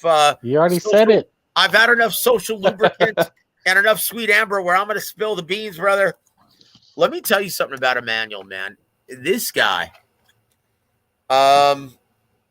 he thought he was totally smooth when it came to the women, brother. Oh man, who doesn't? He would go out and dance, and he would. Oh man, and dude, he loved to dress up, and he loved to impress, and yeah, man, he was totally smooth when it came to the women. Like, and he thought he was the cat's meow, brother. And you know what, man, Emmanuel's a legend, but dude, that's something to behold. He would actually dance like George Jefferson on the floor, man. Doing the old James Brown footwork, man. Yeah, Emmanuel was something else, dude. That dude was something else, man. And I'm truly convinced there will never be another Emmanuel Stewart. I'm telling you, when I would watch fights, and this is what I always say when he said, we picked the wrong Mexican. Like that, who would ever say that today? Well, in this era of PC and liberal society, no one ever. But you have to know boxing to see something like that. You know, if you're, because he said that because he was with Hamed, right? Yep. And, but was it the handlers that wanted to go with Barrera? No, I'll tell you what happened, man. It's funny. He was just a cup man with Prince Nassim Ahmed, right? Okay. And he was just a cup man, and they were having a hard time with an opponent, the guy who he faced before that, right? They were having a hard time, and he goes, look, it's very simple. Just step to the side and throw the straight damn left down the middle. And the very next round, as soon as he said that, Prince Nassim knocked out his opponent. And from that point forward, Emmanuel was the guy. He became his head trainer just from that advice alone. And it's funny. He was like, okay, so I set up camp. He goes, You know what, Joseph? I set up camp and I knew he had already lost. I knew he had already lost as soon as I opened the door and saw his big, fat, unconditioned form. I knew it was just going to be a fat camp that it was pointless to even look at strategy at this point because we were going to spend the entire 8-week camp losing weight. And it's funny. I remember talking to Emmanuel saying, look, Emmanuel, you spoil the broadcast at times. You ruin it. For most mainstream and casual sports fans, you ruin the broadcast. Because you'll often say in the first round, just by looking at both fighters, you'll be able to predict what happens. Like, I'll never forget the broadcast, and this is one thing I called him out on. The broadcast of Jose Luis Castillo and Ricky Hatton. You remember that fight? Yeah. I said, Emmanuel, you ruined it in the first 30 seconds. And you even predicted how the fight was going to end. And he said, oh, man, Jose Luis Castillo, look at him. He's a shot fighter. He's got no legs underneath him. He's got no legs underneath him. If you ask me, it's going to end by it's going to be a body shot knockout, and Hatton's going to knock him out in the 4th round. And what happened? Hatton knocked him out in the 4th round via body shot. Yeah, we knew Jose Luis Castillo was done by then. But mainstream and casual sports fans didn't.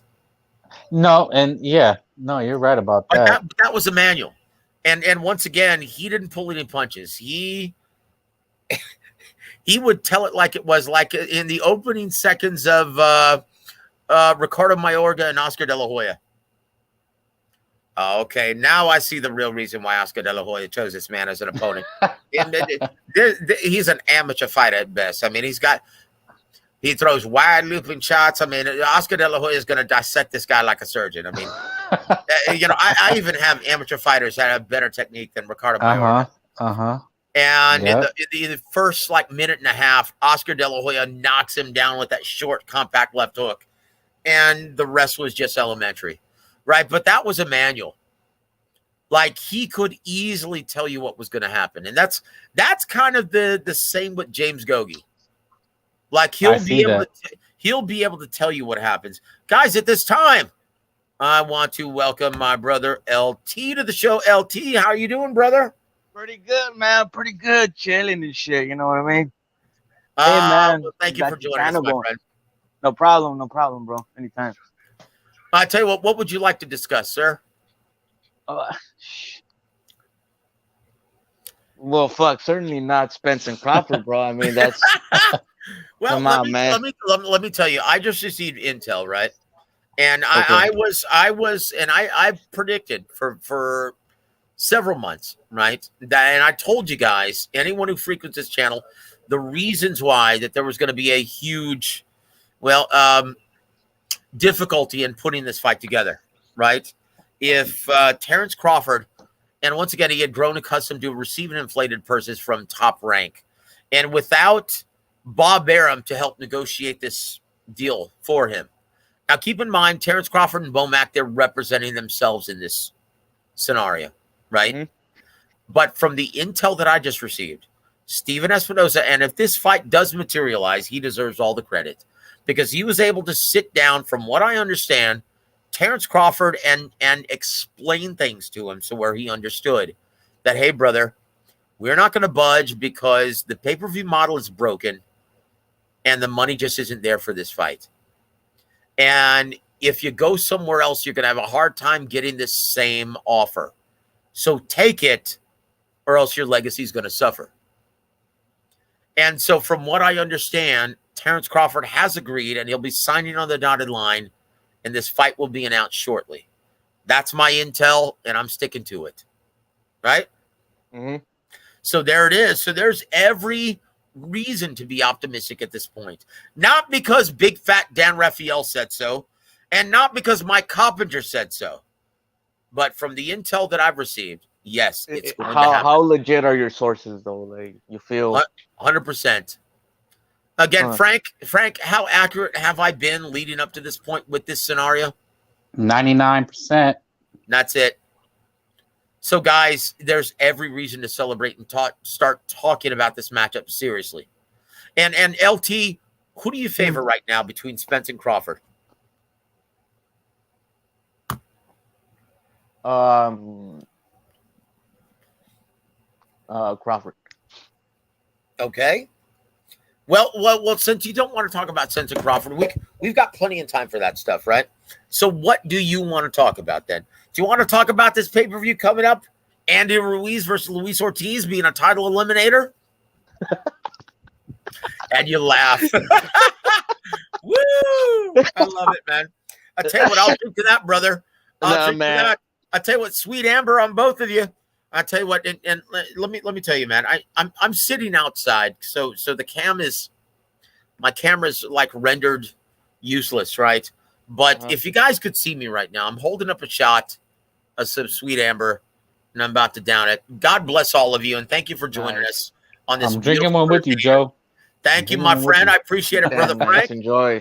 Down the hatch. Joseph. I just wish I had my halftime pizza slice to go along with this beautiful shot.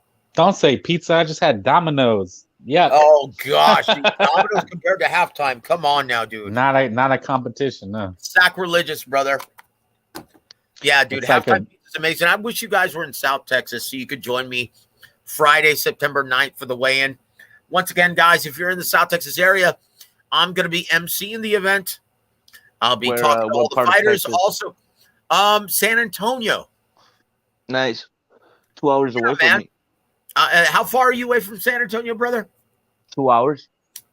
2 hours and 30 minutes. Oh, so you can join us, man. Where are you out of, brother? Brownsville. Oh, Brownsville. That's a longer drive than 2.5. What are you driving 100? It's about 3 hours, drive, right? Man. It's about 3 hours, right? Yeah, it's about. Well, if you go the speed limit, if you go 70, that's about 4. Dude, I love going to the Rio Grande Valley, though, man. There's so much talent, man. The Rio Grande Valley, and that's where I first met my brother James Gogi. He was a trainer in the Rio Grande Valley, right? Great fight fans, great fighters. Everyone, man, they love chingazos down there, brother. In fact, it's funny when I do ring announcing here in South Texas, my catchphrase is "puros chingazos," right? That's my catchphrase in South Texas. Whenever I'm surrounded by a bunch of Mexicanos, it's always, "Ladies and gentlemen, are you ready for puros chingazos?" Yeah, I always do that, man, and the crowd goes nuts because they understand it. You can't say that in Oklahoma. You can't say that in Louisiana, but here in South Texas, and that's where I love the fans, right? In my opinion, they are the best fight fans in America. The Mexicanos that love to see chingazos. Absolutely love it, man. Absolutely love it. But so instead of ring announcing, though, in the Techport Arena this September 10th, Saturday, I'm going to be commentating with Young Bill. We're going to be commentating on DirecTV, calling all the fight action. And you're going to see Robert Garcia's prospect, Daniel Cortez, make his second fight appearance on that. You're also going to see heavyweight Ruru Silvas. You're also going to see Ronnie Shields' fighter, Robert Garcia. You're going to see a lot of great fighters. You're going to see Henry Arredondo in the main event against Armando Frausto. This is going to be a tremendous fight card, a regional fight card. And you're going to see a lot of prospects at the 4, 6, and 8 round stages. So if you can make it up, LT, please come and do it. And in fact, if you show up to the weigh-in, I will give you tickets to the event, sir. And it's on San Antonio, right? The Alamo City. Nice. Yep. So there it is. But let me ask you something. Why is everyone? Oh, wait a minute. Hold on. Here's my brother, R1000. Hey, brother, good Emmanuel Stewart impression. Well, I hope so. I spent enough time with him, right? And it's funny. I only did my Emmanuel impression in front of him once, right? We were at the buffet at the Pachanga Resort and Casino in Temecula, California, right? The house that Ricardo Mayorga built, right? That's where Ricardo Mayorga upset Vernon Forrest, another Ronnie Shields fighter, right? Yeah. And I remember telling him, look, I said, Emmanuel, you ruin every broadcast because you tell everyone what's going to happen. And he goes, come on, man. You that's not true. I don't know what you're talking about. And I said, okay, you want me to tell you exactly what goes on and how you sound to us plebeians who are merely in your presence learning the sport? And he says, go right ahead. And I said this, look at him. He looks like a shot fighter. He's got no legs underneath him. He looks like an amateur fighter. He's going to get knocked out within 4 rounds. And he looked at me with these big bug eyes and he said, oh, shit. And he got up and went to the buffet. That's a true story. He didn't give me a nod of approval, nothing. He just got up and went to the buffet. And I'm like, oh, shit. And I had to talk. And Sugar was right there, Javen Sugar Hill, my brother. And I said, Sugar, did I piss him off or anything? He goes, oh, I don't know, man. I got to talk to him first. So yeah, man, that's my Emmanuel story of that's the only time I ever did my impression in front of Emmanuel. But Sugar liked it. Sugar thought it was accurate. But Khalid, damn, I lived in Texas. Damn, I live you wish in Texas too, man. Scott 70, my brother, thank you for tuning into the show all the way across the other side of the world. And once again, since the advent of the internet, I love how the world has gotten smaller. Right? You think so? No, I know so because Scott 70 is listening to us live from Thailand. Ain't that fucking crazy? It's almost 11 a.m. over there. Right? So Thank you for hanging with us, Scott 70. We appreciate it, brother. So LT, bring up a topic and we'll chop it up, brother. What do you want to talk about, my friend?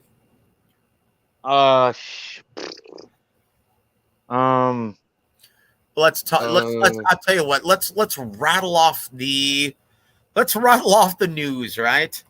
There's an article that's funny. Sean Porter, originally called Keith Thurman. Yeah, he's becoming a gatekeeper in the welterweight division. A gatekeeper, Keith Thurman. Right. Someone who used to be one of the biggest earners in the welterweight division. Right. Post Mayweather era, post Pacquiao era. Right. So what happened?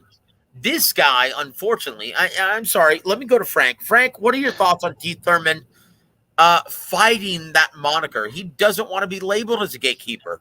But why is it fitting? Well, I don't think it is. And I mentioned the name earlier. I mentioned a couple. Kasim Uma, Oscar Laros. Those are gatekeepers. If you can command big money, you're not a gatekeeper. And Keith will get a big payday. So he's not necessarily a gatekeeper. Now, if he loses and has to resort to fighting on ESPN undercards, you're a gatekeeper. Nah, man, I totally agree, bro. He's a fucking gatekeeper, man. Dude. Okay. Well, El Yepeson. I'm sorry. Continue, brother. We'll talk about that in just a second, brother. El Yepeson, I promise, bro. But we'll talk about that next. Go ahead, LT, as you were, my friend. Yeah, man. Like, these fucking ranking systems are fake, bro. Like, how the fuck this guy just jumped all the way to number 1, man, on WBC, man? That's fucked up, man. Oh, come on. You got to know boxing. Puro says this. No llores, LT. Todavía el Canelo es el mero cametero. Oh, dude, stop it. I mean, how the fuck does this guy just jump, man? Well, the two words, Al Heyman. Right? Yeah. That's it. Because the guy hasn't fought. He's been inactive. He's a semi-retired fighter. And if he doesn't like the gatekeeper moniker, then fucking lower your price, brother. Lower your price tag. Because when you're demanding $10 million, right? Mm-hmm. When you're demanding $10 million to fight someone like Terrence Crawford, you're pricing yourself out. You're pricing yourself out of the fight. Okay? That's unreasonable. You're not the same ratings draw that you were 8 years ago. You're not the same ticket seller that you were 7 years ago.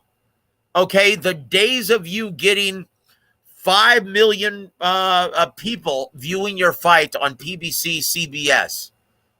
Those days are long gone, brother. Mm-hmm. You're semi-retired. And so if you don't like the gatekeeper moniker, do something about it. Stay active. Like Virgil. Fight anyone with a pulse, man. And I'm sorry, but Mario Vargas, and I love Mario, man. He was at the last event that I did ring announcing for, right? Last month. Okay. Dude, I love Mario. But dude, you're gonna have to do something more than beating Mario Vargas in his first fight as a welterweight. Okay, to avoid the gatekeeper moniker. Yep. You're gonna have to do something else, brother. Yeah, man, Mario Vargas and shit. Stop, man. I love Mario, man. He's a great guy, dude. But yes. Look, come on, we're talking about boxing, not about his personality. No, of course. And once again, he was unproven at welterweight, right? That was his first fight at welterweight. Okay, Keith, you're gonna have to do something more than that to avoid the gatekeeper moniker. Okay, beat one of these young guns. Beat one of these badasses like Virgil Ortiz. Beat one of these badasses like Duran Boots Ennis. Okay, dude, I'll settle for you even beating Conor Benn. I'll even settle for you beating someone like David Avanesian, right? Brandon Lee. Beat anyone who's a young gun coming up in this sport, okay? To avoid that gatekeeper moniker. Because I'm sorry, you're not a headliner anymore, brother. Yeah, he's not a headliner, but not necessarily a gatekeeper. He has to fight an equal name or someone, that'll give him that. He's fucking old too, bro. Oh, okay, let me ask you something. Is he the A side against any of the top welterweights right now? Nah, not at all, bro. But there you what he was saying is that in order for Boots to get him, their side would have to pay him enough money to get him in there. You know what? And that's why he's inactive. That's why he's not fighting. Okay? Because his demands have become unreasonable, which makes him a retired fighter. Who he reminds me of is remember Amir Khan. Like Amir Khan was a perpetual gatekeeper, but he could command enough money, because of the name. Okay. So this is what Sean Porter had to say on his podcast, right? He said Sean Porter, bro. Okay, well, regardless of how you feel about Sean Porter, I'm just reading the quote, man. Okay, right. I'm just reporting. I don't feel any way about it. I'm going to let you guys decide, right? But this is what Sean Porter had to say. F him aside. Quote, Keith put himself in that position. I don't think he put himself in that position on purpose. I'm speaking candidly. I do think he tried to control the business side of his career a little too much, and I think he tried to be a little too strategic. But it backfired on him to a degree. But he had injuries and things that he couldn't control. But his time away from the ring kind of pushed him to the back of the line. And he continued to push himself to the back. Even in his comeback fights, they weren't the old one time that we're used to seeing. When you don't see that old one time, it's like, hey, who are you now? You're a gatekeeper. You're a has-been. And things of that nature, end quote. Frank, do you disagree with anything that he said? Or I'm sorry, Frank left the show. LT, do you agree with that?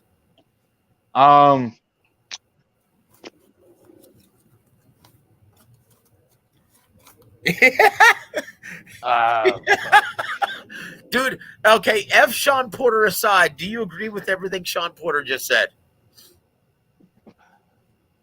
About Keith Thurman. Keith Thurman? Okay. Yep. Shit. Fucking Keith Thurman, bro. Look, man. Everything that Sean Porter said, look, whether you agree with him or not on different topics, okay, he spoke nothing but the gospel right there. Okay, Keith Thurman is a has-been. Okay, in fact, most people within the business, they have dubbed Keith Thurman as once upon a time Keith Thurman. Okay? Not one time any longer. He's referred to now as once upon a time Keith Thurman. And why? Yeah, I've heard it. Yep. Because he doesn't fight. He doesn't fight. And look, in this business, out of sight, out of mind. Right? Yep. Out of sight, out of mind. And that's anyone. I thought he was going to fight Danny or some bullshit, right? Well, right now, he's asking for way too much money, so he's on the bench. He's on the bench. Hold on. Glad. Oh! Look at his moniker now. We welcome Big Frank to the show once again. And there, you've got the right moniker now, brother. That's what I'm talking about, man. That's an all-time great right there, brother.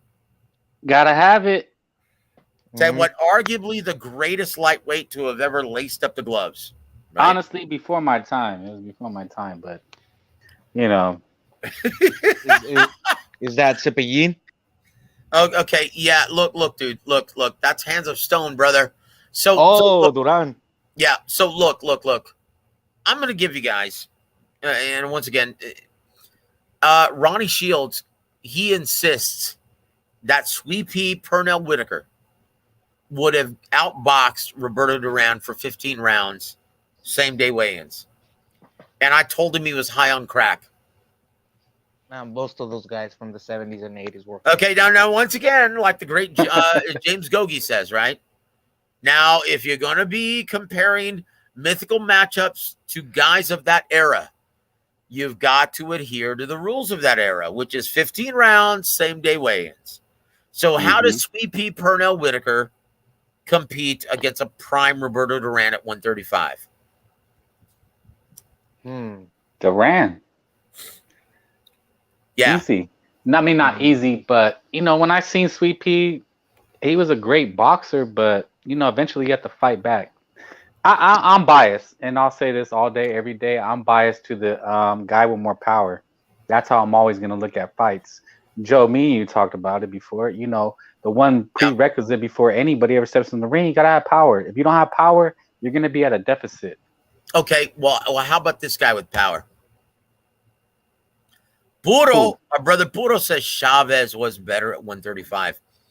Okay, well, look, Chavez, you could argue that he was one of the greatest 140 pounders and 130 pounders of all time, right? So who wins between Chavez Sr. and Roberto Duran at 35? Duran for me. Oh boy, that's Chavez Sr. though, man. That dude, Chavez, bro. He could fight for 30 rounds. So could Roberto Duran. That is a time capsule fight if that ever happens.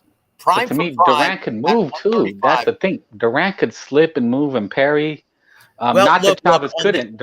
Chavez could parry. He was very good at walking you down and parrying, but with constant movement, he had when you talk about skill underneath, like you're looking at an even better version of Corrales Castillo on the inside. Those are two guys leaning against each other, balls to the wall, just hurting each other for 15 rounds. That's how the one that got defeated by Sanchez. Lost against Sanchez. No. Sweet Pea Whitaker, he's the guy who got robbed by the judges when he faced Chavez Sr. in the Alamo Dome in San Antonio, Texas. Yeah. Oh yeah, he didn't get robbed. It was the whole crowd was quiet. Yeah. Hold on. Juice says Sweet Pea Whitaker beats Roberto Duran at 135. You know what? And look, I will say this to your defense, Juice. My brother, Ronnie Shields, agrees with you. But once again, he's a little biased. He trained Sweet Pea Whitaker for the great majority of his career, right? And Puro has the beat. He said, well, Sweet Pea could fight too. Yeah, he wasn't just a defensive master. Well, he was that, but boy, he had something coming back at you, right? I want to give a shout out to our brother Issy B. DeVoe. Thank you for joining us, brother. It's never too late to join us. It's only 11 o'clock here in San Antonio. Also want to give a shout out to our brother Toby Bartlett. Thank you for joining us, sir.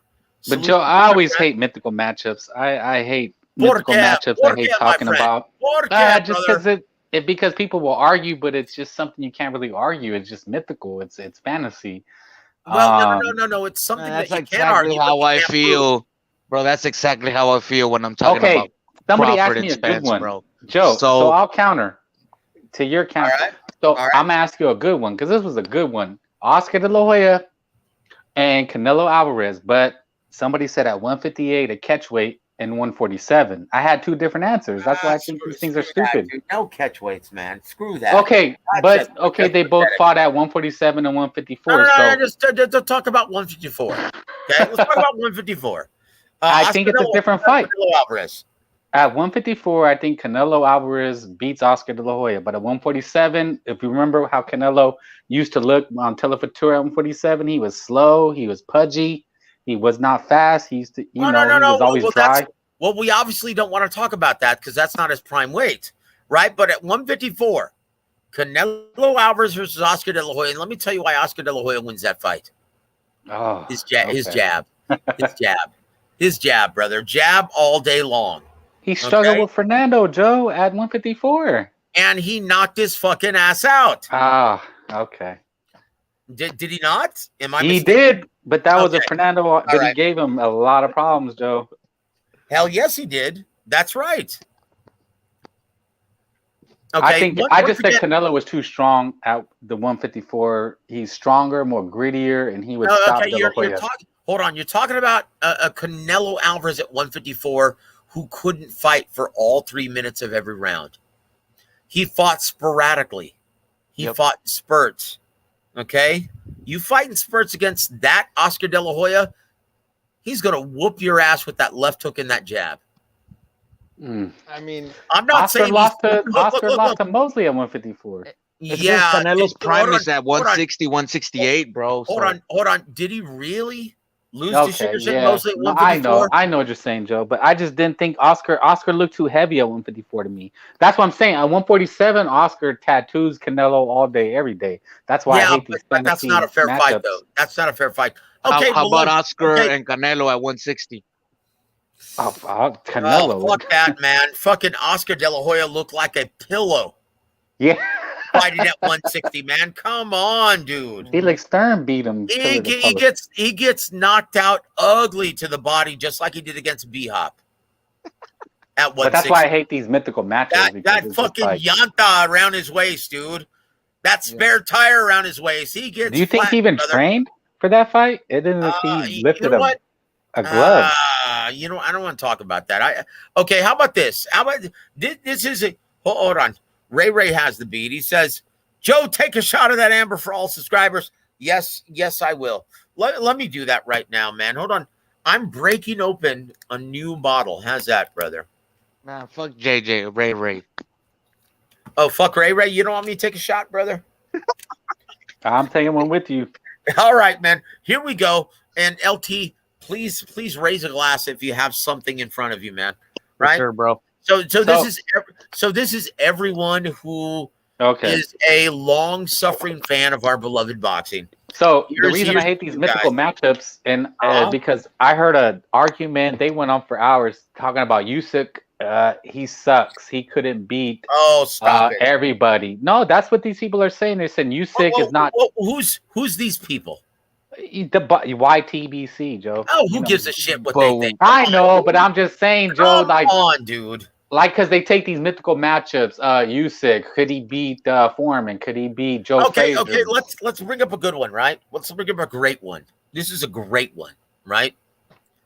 Who wins at 140 pounds? Mythical matchup: Aaron Pryor, right, versus Floyd Mayweather Jr. The Hawk and Floyd. I'm biased, and just because I've seen him, Floyd. Who at one? What? Where?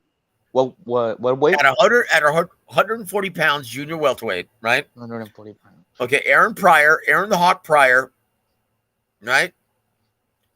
Who did I say? Floyd Mayweather versus Floyd Mayweather Jr., right? 140 pound. Yep, the guy Floyd who destroyed Arturo Gatti, right? That guy. Yeah, he was fast. Who wins? So once again, if you're talking about 15-round fights, same day weigh-ins. Margarito, bro. Did you say Margarito? Yeah. I'm talking about Aaron the Hawk Pryor versus Mayweather Jr. Oh. Yeah, but I think Margarito beats them both. See, now somebody said Oscar could never beat Canelo. Come on. So this is my brother Monteguia, right? My brother Monteguia says Floyd. Right? We'll see. We'll talk about this in a second. Hold on. My brother Pluto says this, supporting your ideology, Frank. Says, sorry, No, fellas. it was at the different weight. That's why I hate these things. Hold on. Pluto says, sorry, fellas. Oscar would never beat Canelo at any weight. Did you ever see Canelo at 147? He was nothing special. Fuck yeah, dude. And look, I'm talking about 47 and 54. This is a guy who couldn't fight consistently for 3 minutes of every round. He fought sporadically, right? He had to take breaks within rounds. Well, also, I look at 147, how big Oscar used to be at those weights. I mean, did you ever see his shoulders? That's what, who used to see that? George Foreman said, you see this guy's shoulders? You're in for a long night. I mean, his shoulders were massive. When you look frame to frame, Tito versus Oscar was like towering over him. Hold on. Puro further gives this disclaimer. He says, just an opinion, bruh. That's why I hate it. That's all just opinion, my friend. Okay, but so Montequilla says this. Aaron's biggest win, he cheated. And you're talking about the first win against Alexis Arguello. Yes. With Panama Lewis in his corner, yes. Yeah. Okay. No, give him the one with the mix. Yeah. Yeah. But like they were saying, like Usyk, if he beats Fury, like is he an all-time great if he beats Fury? I say yeah. Like shit. What more does he have to do? Well, yeah, you're absolutely right. If he beats Fury, he's an all-time great. But that's a big if. In my opinion, he doesn't even come close to beating Tyson Fury. Tyson Fury's too big, too tall, too rangy. And he moves too well. He's a chameleon for a heavyweight. In my opinion, Fury doesn't lose to any of these guys.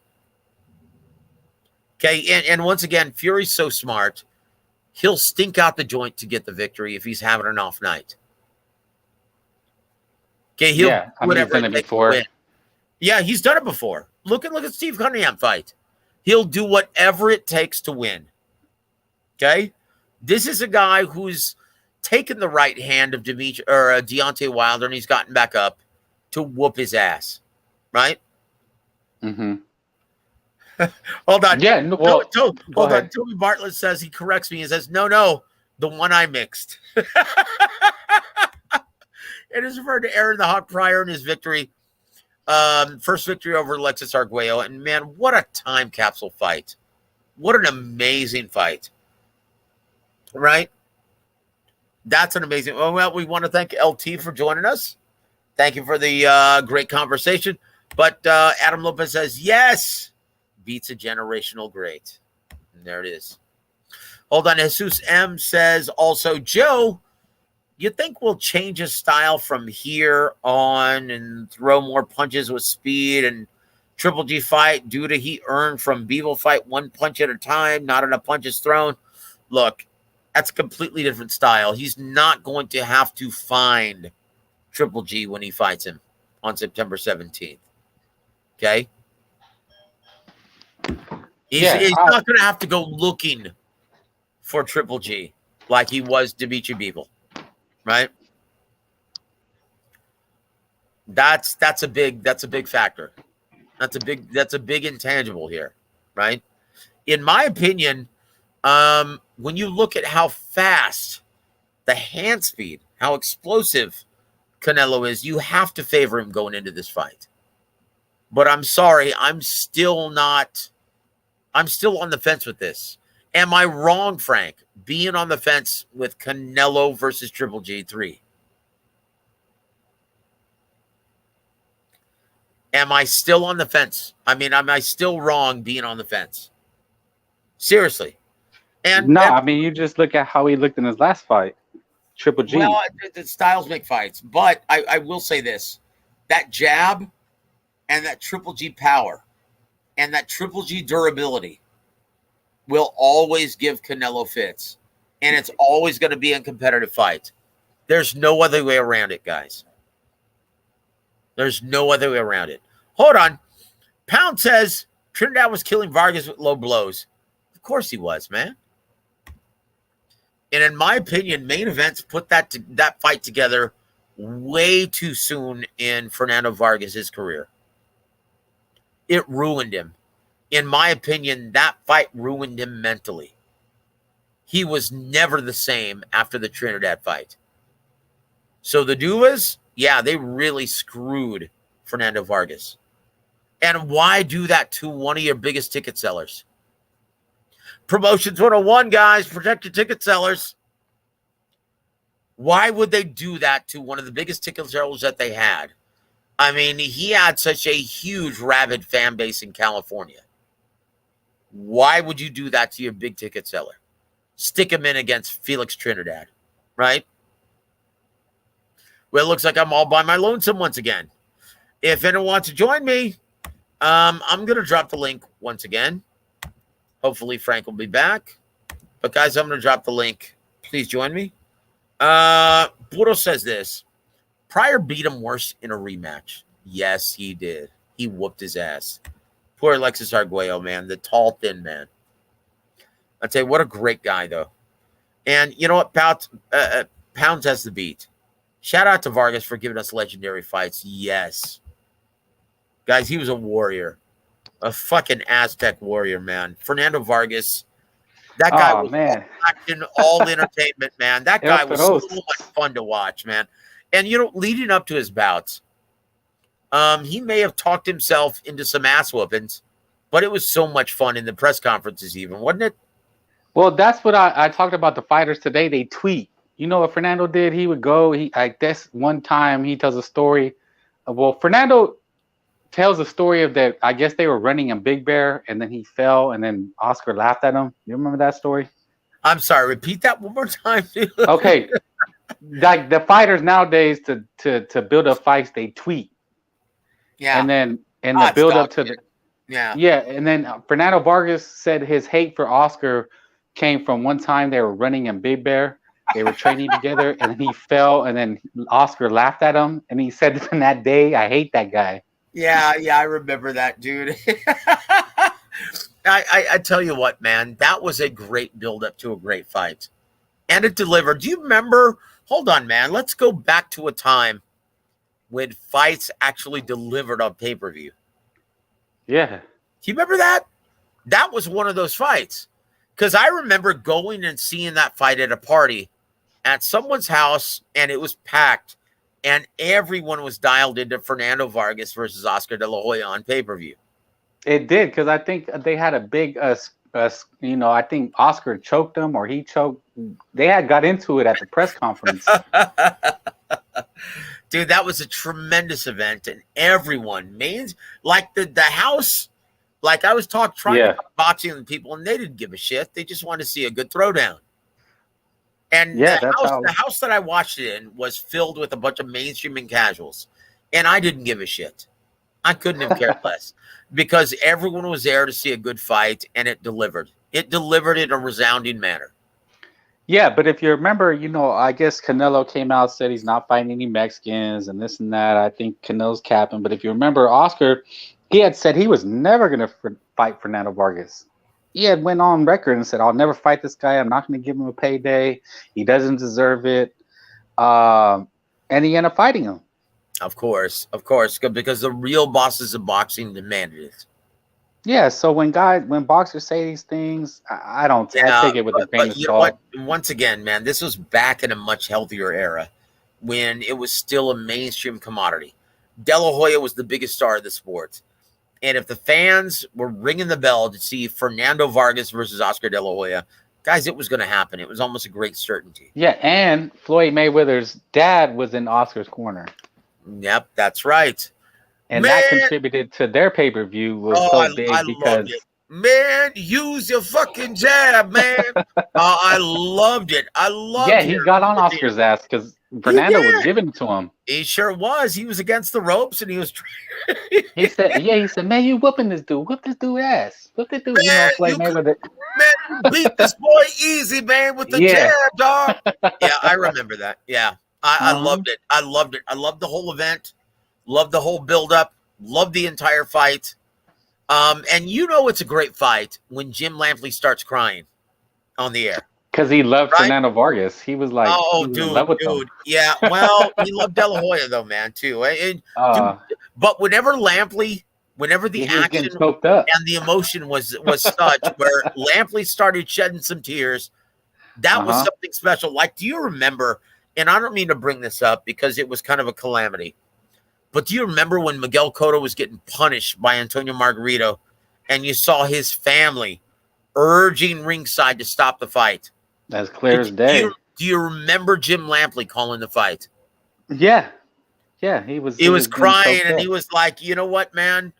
No one deserves this kind of punishment. And you know, Miguel Cotto will always be a warrior for withstanding that kind of punishment. And, I remember watching the fight. His face was hanging off his face. Oh, it was disgusting, man. Oh, did you see his lips? Like they were like ready to fall off. Disgusting. Margarito just walked through all of and you know, anyone who says, well, it's because he had plaster of Paris in the gloves. One, it wasn't proven, and two, boy, he had to walk through a lot of fire. Well, if you remember the first half of that fight, Margarito punched the guy's ear off. Oh gosh, that was on Sebastian Friday night. Lujan? Oh, Lujan, dude. Yeah, Sebastian he punched Lujan. the guy's ear off, dude. Oh like, my gosh, that was disgusting, dude. Thank you for bringing up. I'm gonna have nightmares again, dude, from that. That was disgusting, brother. Yeah. Well, so hold on. Toby Bartlett, my brother, says, and welcome to the show once again. He says, Joe, do you think Triple G is going to hope Canelo punches himself out and targets the later rounds? Look, if you're hoping Canelo punches himself out at 168, okay, that's a very dubious strategy because that's his prime weight. He doesn't punch himself out. This is the only weight division in which Canelo can work for 3 minutes of every round. So he better, Jonathan Banks had better come up with a better strategy than that, brother. Well, people take that because they think they look at a Caleb Plant fight in B-Vol where he got to chase a guy. When has Triple G ever ran? Oh, he doesn't. He doesn't. He's going to be right in front of him. He's going to sit in the pocket and he's going to whoop your ass. Right, but Canelo Alvarez has the distinct advantage in having, well, just the much faster hands, the much better reflexes. I mean, that's what won him the second fight. And in my opinion, that's a fight that could have gone either way. Go back and look at the 10th round, people. He actually hurts Canelo Alvarez with an overhand right. I've watched the past two fights. I rewatched them, and I really think it's even. It's to me, it's 36. It's a 24-24. Okay, and I was ringside for both. In my opinion, Gennady Golovkin easily won that first fight. It wasn't a very difficult fight to score. In my opinion, I had Triple G winning 8-4. Not difficult to score. In the second fight, I scored it a draw. So in my opinion, now once again, my scorecards aren't worth shit, right? I was just sitting ringside, okay? But I have Golovkin up 1-0-1 to Canelo Alvarez. Yeah, I mean, 8-4. See, I mean, I watched it again. I think it was just a close competitive fight. How'd you score it, brother? But if you remember Triple G, I mean, I watched the first fight, and it was so long ago, but I said, man, he was really getting worn down. And this is how I look at Crawford and Spence, is people want to say, oh, he's going to do this, this, and that. But, I mean, it's just such a highly competitive fight. They're giving it their all. Look. If you stay tuned and you hang on for just a second, guys, I will tell you exactly how Errol Spence Jr. is going to win this fight. Okay? And this may be our final segment, guys. But I will tell you guys, if you just hang on, let me get one more shot in my gullet, and I'll tell you exactly how Errol Spence Jr. is going to win this fight and why he deserves to be the betting odds favorite at this time leading into this fight. Okay. So guys, I want to thank everyone for joining us. My brother Toby, he says, that's what I was thinking, Joe. Definitely needs a better strategy for sure. And you know what? Jonathan knows this. Jonathan is, once again, he's an Emmanuel Stewart protege. Okay? He's a guy who is very, very smart. And he's talked strategy and fight tape with Emmanuel like hours and hours and hours, right? He's learned from the best. So he's in good hands. And Jonathan is going to have him prepared for this fight, right? So our brother Carlos Mendoza says, if Triple G loses, does he retire? He still has one fight left with his own contract. Does he fight Erislandy Lara? Hell no. I know the WBA have ordered that fight after the Canelo fight. Well, it depends on what division he fights in, right? But once again, unification trumps everything. In my opinion, he fights Jamal Charlo, if that's possible. Erislandy Lara, once again, you run into the same problem, him being a PBC fighter. So you might as well fight the guy with the gold around his waist, right? And there it is. I'm sorry, what were we going to talk about? Your prediction for Spence and Crawford. Oh, that's right. Let me tell you guys how Spence is going to win this fight after we do a shot. Frank, last shot of the evening, my friend. Okay. We've already been on the air for 2 hours and 10 minutes. In fact, guys, I apologize. I'm actually neglecting our sponsors for this show. Once again, we want to urge everyone in the South Texas area to, if you need personal injury attorneys, please go visit Gamez Law Firm. For more information, please go visit GamezLawFights.com. And also, guys, I want to give a shout out to our official sponsors and the official hosts of the weigh-in September 9th, TMB Promotions, Halftime Pizza. With over 20 years of experience, Halftime Pizza is serving true, authentic, hand-tossed pizza with the freshest ingredients, offering online ordering for takeout or delivery. Better yet, experience our family-friendly spot for sports, wall-to-wall TVs, and surround sound. Not a bad seat in the house, serving both lunch and dinner. You're sure to find something for everybody's taste. A great selection of your domestic beers and some unique craft drafts, from cold beer, crisp salads, our famous pizza rolls to pizza and wings. We have it all. Halftime Pizza, with 2 locations to serve you: 7126 Tesla Road and 7531 Bandera Road. Anytime is a great time for Halftime Pizza. Guys, if you're in the San Antonio area, please come out and visit Halftime Pizza. September 9th, Friday, I'm going to be hosting the official TMB Promotions weigh-in for Arredondo versus Fraustos. Once again, guys, please come out. I'll buy you a slice, and you can sing a song with me. I'll be hosting karaoke after the weigh-ins as well, just for shits and giggles, right? So there it is. Now, after the shot, brother, we're going to do a shot. I'm going to tell you exactly how Errol Spence wins this fight and puts Terrence Crawford in checkmate by the mid to late rounds, right? You ready for this, Frank? Right here. All right, after you, brother. Here it is, man. Salud, everybody. Saludos. Thank you for joining us on this beautiful Thursday evening. Here's to you guys. Shot 30.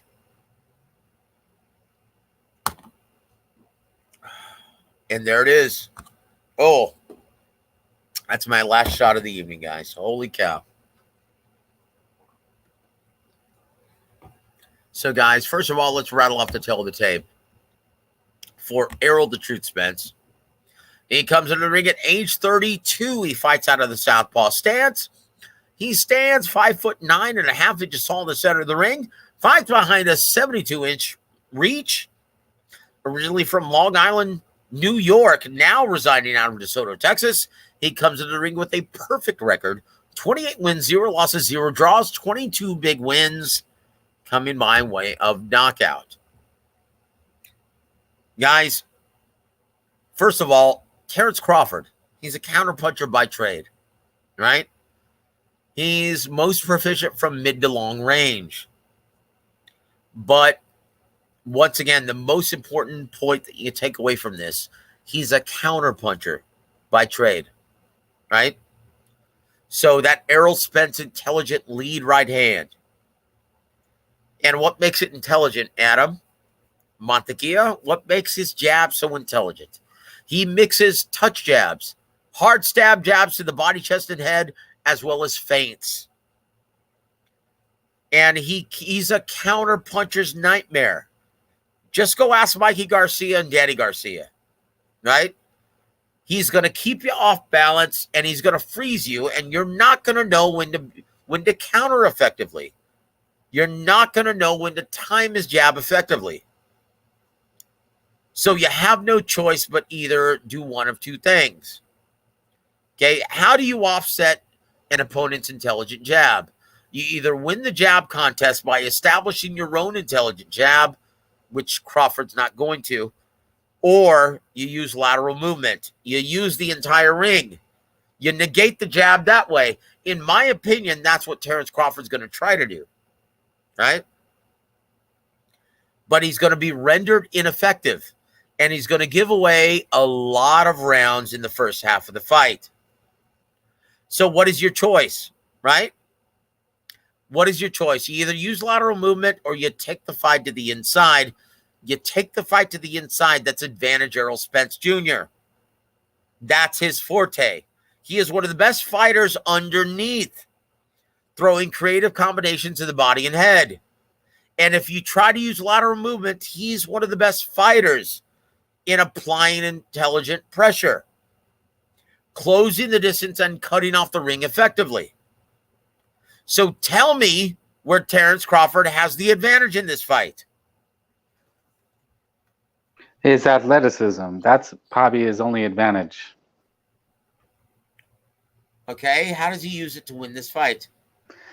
Well, that's the thing. I never look. I mean, people just use that as his advantage. That's what I'm saying. Okay, hold on. Juice says, hold on.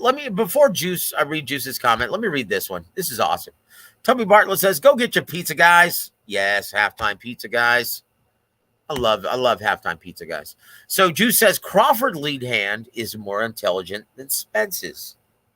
How so, my friend? And once again, we're about to go off the air, but please have your headphones, my friend. I'm going to drop the link, and you can come on the air and state your piece, my friend. There you go. Okay? So once again, I'd love to hear that. So you can explain, and once again, Juice, I'm not assuming anything. You're a very intelligent guy because you've been a listener for a very long time, and I always respect your commentary, right? So how is his lead hand more intelligent than Spence's, right? So please come on here, or at least state in the comments, okay? Because in my opinion, and Adam Lopez agrees with you, Terence Crawford is the better athlete. And you could argue he's the smarter fighter, right? Adam says that's the best part of Crawford. But look.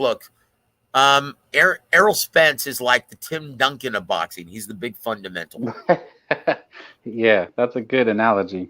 Okay, he does everything right, but he's very underwhelming.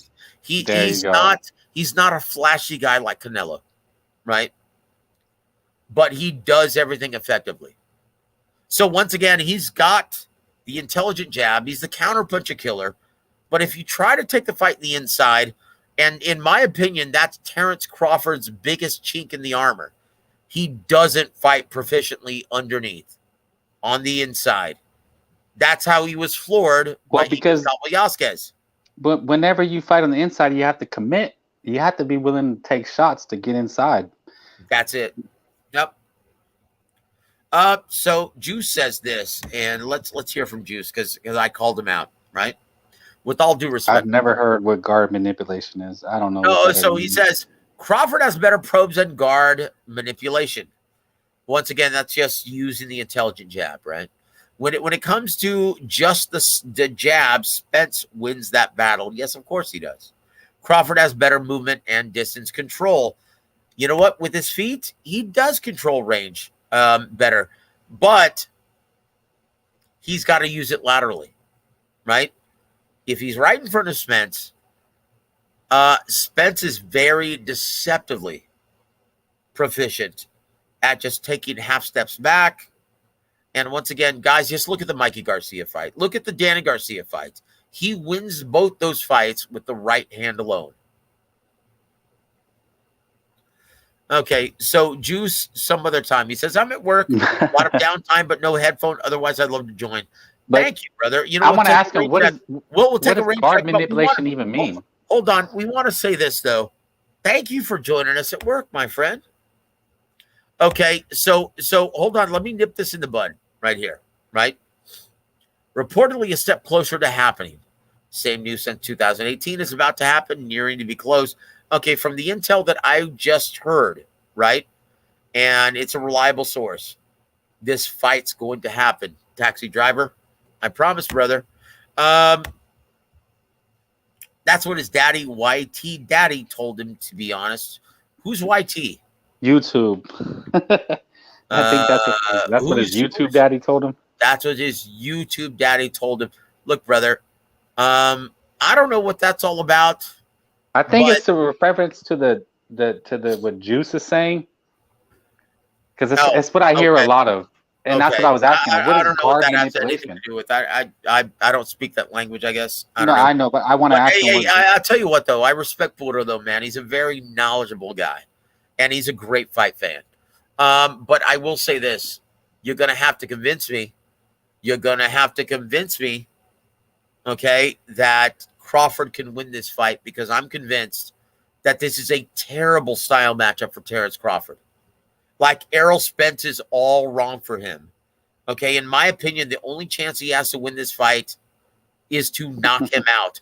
Are you going to outwork Errol Spence for 12 rounds? Hell no. Are you going to be able to counter him effectively with that jab from mid to long range? Hell no. Are you going to be able to walk him into shots like you did Victor Postal by using lateral movement? Hell no. This is a guy who is much more proficient at cutting off the ring, closing the distance, and applying intelligent pressure. So tell me, convince me, where he has the advantage in this matchup. Well, Joe, I think everybody's going off the Porter. They're using that as their barometer. Well, look at what he did to Porter. That's Styles what everybody's make fights, using. guys. Styles make fights, guys. Look, in this head-to-head matchup, Errol Spence is all wrong for Terrence Crawford. Okay? He doesn't have the luxury of giving rounds away and stopping this guy in the late rounds like Sean Porter. Okay? At this level, knockouts are very rare indeed. You mean to tell me, have you seen evidence that Errol Spence Jr. can get knocked out by Terrence Crawford? They're going to say Adonis Ugas knocked his mouthpiece out. That's what everybody's going to say. Okay, what a mouthpiece that equates to a knockout? But I'm just telling you what people are saying. That's it. Okay, so once again, yeah, I can't see it. Guys, all of my years, right? And I'm going to be writing an odds article when this fight is announced. I'm going to be writing an article with the headline saying Terrence Crawford has no chance of winning this fight. Oh, that's big. Okay? That's exactly what I'm going to be publishing, right? Ooh. And so, guys, look, smart money, Terrence Crawford. Or I'm sorry, smart money is Errol Spence Jr. Once again, if you make it a numbers game, okay, 12-round decision, Errol Spence wins on a workmanlike effort alone. Okay, from mid to long range, as a counterpuncher, Terrence Crawford is going to be frozen from mid to long range, regardless of stance, southpaw or otherwise. Lateral movement. Okay, Errol Spence is among the best in boxing at applying intelligent pressure. Tell me how Terrence Crawford actually wins this fight. He's going to have to take a risk. That's the only way he wins. If he's sorry, guys, but Errol Spence Jr. in boxing is the big fundamental. He does everything well. No, he's not spectacular. He doesn't throw eye-catching shots like Canelo Alvarez, but he does everything fundamentally sound. And he's proven durability, right? Yeah, he stays in his southpaw stance. He hits you with the jab, and he's just going to break you down to the body. So tell me once again where Terrence Crawford is effective out of the southpaw stance against another southpaw. That's only if he can get you to open up. Okay. Throw crazy punches. Well, once again, from mid to long range, Errol Spence is going to own him with the jab. Good evening, Peter Von Arx. He says, good evening, Joseph. Good to see you. Good to see you, my friend. Thank you for gracing us with your presence. And guys, if you weren't aware, go check out Peter Von Arx on YouTube, man. He's a fantastic acoustic guitar player. Absolutely. And Peter Von Arx is going to say, Spence will get too close, and Crawford will take him out with an uppercut in the inside. Oh, okay.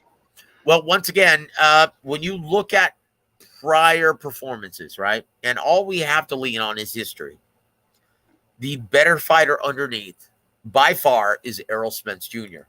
You could actually make a case for stating that Terrence Crawford is deficient on the inside, right?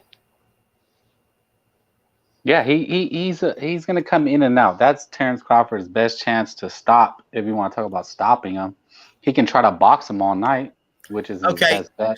So Juice says this. Woo! No chance for Crawford to win is a big statement for the most 50-50 fight in boxing. Well, it depends on how you look at it, right? Spence can't overextend his back leg like he did Ugas. What's that even mean? Look. And one thing that Spence does extremely well, and Ugas found this out the hard way, he's very good at just taking half steps in getting out of harm's way, out of range, but keeping himself in range to counter effectively, right? This is one thing that Terrence Crawford is going to find out the hard way, right? Carlos Mendoza has the beat. He says, rest in peace, Sir Ernie Shavers. I tell you what, guys, Ernie Shavers was a warrior and everything that we love about boxing, regardless of the fact he never won a world title. But he was entertainment galore. He was so much fun to watch.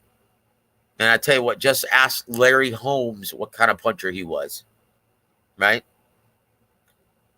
This is a guy who got the most of himself despite his lack of discipline and despite his bad habits. Now, I'm not going to that out of respect for the great Ernie Shavers, but he's arguably the best pound-for-pound puncher ever in boxing. When he hit you, okay, your forefathers felt it. So Khalid says, Joe, who you got winning and how? I've got Errol Spence winning a decisive UD12. Okay? Peter Von Arx says, did they make Spence Crawford fight yet? No, they haven't announced it yet. But my intel tells me, okay, and sources that I trust tell me that it's just about a done deal. Okay, and I've been very skeptical up to this point for the obvious reasons, and I've explained why on this channel ad nauseum. But someone that I trust says Steven Espinosa, finally talked some sense into Terrence Crawford, and he will be signing on the dotted line this week. Okay? So, guys, get excited. This fight's going to be announced next week. I can guarantee it. I wonder if there's a rematch clause. No. From what I've been told, this is a one-off.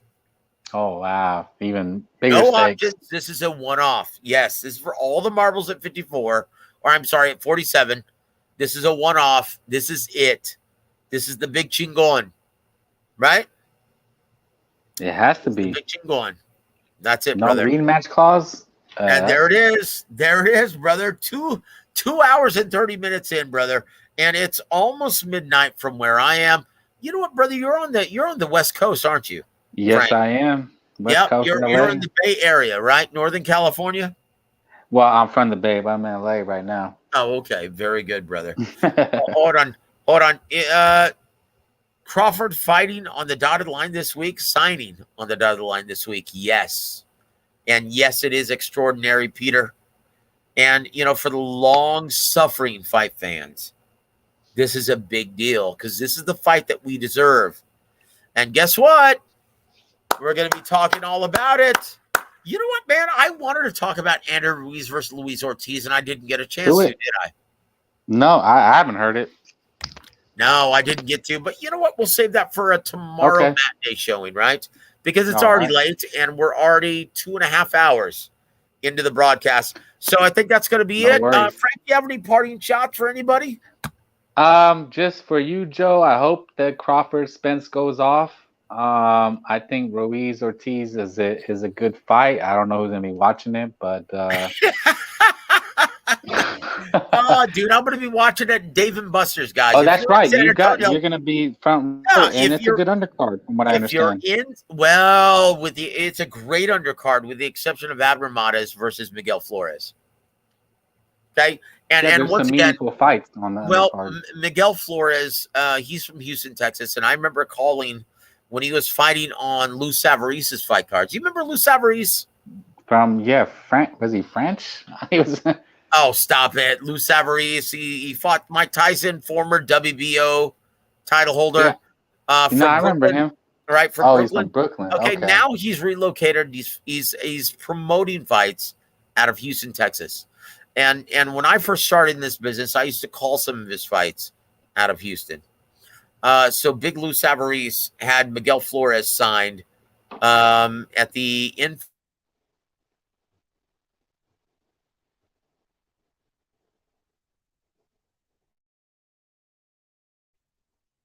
Hold on, man. Okay, can you guys hear me now? Yeah, I can hear you. I got bumped offline for a second for some reason. I have no idea why. I mean, Chingao.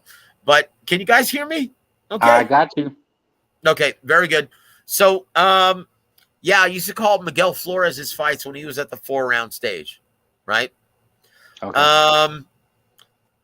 But honestly, there's no reason why Abner Mares should be fighting again. 2 detached retinas, guys. Hey. What I heard, I mean, what people are speculating is to face Tank Davis in December. That's the reasoning. Oh, stop it, dude. That's effing terrible.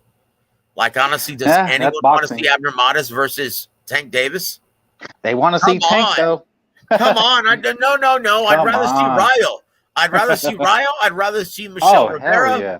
Come on, guys. So Toby, want to give a shout out to him. He says it's 5:45 a.m. here, brother. And yeah, dude, that's great. Thank you for joining us in the UK, Toby. God bless you, brother. And thank you for always supporting War Week Radio, man. You're a gentleman, sir. And I will say this. And maybe I'm late to the party. But one of my favorite series on Apple Plus is Ted Lasso. Have you guys ever seen that series? I know the guy who's the star. He's been in a few movies. The Horrible Bosses. That was the movie. He was in a movie called Horrible Bosses. Yeah, that's Sudeikis, right? Yeah. Guys, look. And so I'm going to go into movie review mode because I used to do movie reviews for access.com for 7 years, right? Under the pseudonym of Harvey Shishkabibble, right? Yeah, that was when I didn't want anyone in boxing to know that I was a huge cinephile, right? Oh, okay. And so you guys can go online and see my stuff there. But yeah, I still watch movie reviews and so I still do it sporadically. But that's once in a blue moon. I'm too busy usually. But so I'm going to go into movie review mode here.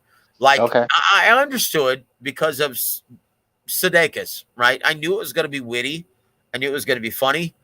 But what I didn't plan on was this series being as, oh my gosh, it gets you in the feels, guys. This series has so much heart and addresses so much emotion.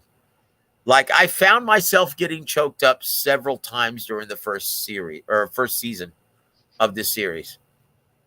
Guys, if you love sports, if you love the underdog, right, go watch Ted Lasso's. It's the best series on TV. I shit you not, guys. Look, I can Shishkabibble, Peter. This is, guys, and please heed my recommendation, right? At least go check it out and decide for yourself. in my opinion, Ted Lasso is the best series on TV, bar none. The first season is something to behold, and it's impossible to deny how beautiful it is. Go check it out, guys. So that's what I'm going to leave you with, Frank. Any party shots, my friend? No, that was it. Just Ruiz Ortiz this weekend with the good undercard. That's about it. Well, with the exception of Abner Matas, Miguel Flores, I'd agree with you. But I tell you what, guys, it's been an absolute pleasure and an honor. Guys, I want to thank you for always tuning in, and I want to thank you for always hanging with me. I value all of you guys, your feedback, everything that you have to offer. And always supporting James Gogi, always supporting Ronnie Shields, always supporting my brother, Young Bill. Thank you for being an extended family member of War Week Radio. God bless all of you guys. All right, thank you. I tell you what. Do you have any more liquor in the glass, Frank? Let's do one last shot, I have one more drink. Close. Okay. All right, brother. One last shot. Guys, here's to all of you. Like, honestly, you guys are a sight for sore eyes when I see you in the comment section. Thank all of you, man. And guys, don't ever give up on your beloved boxing.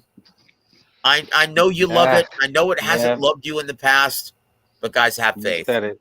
Here's to our beloved boxing. Down the hatch, Frank. All right. Thank you. Have a wonderful evening, everybody.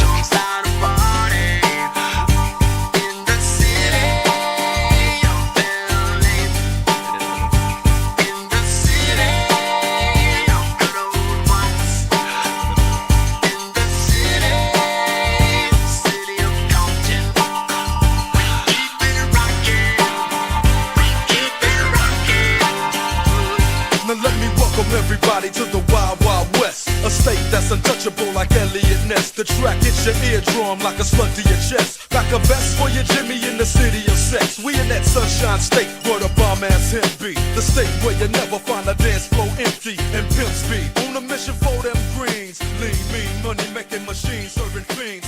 FightSaga.com presents War Week Radio chats with boxing scribe Joseph Heron and former prize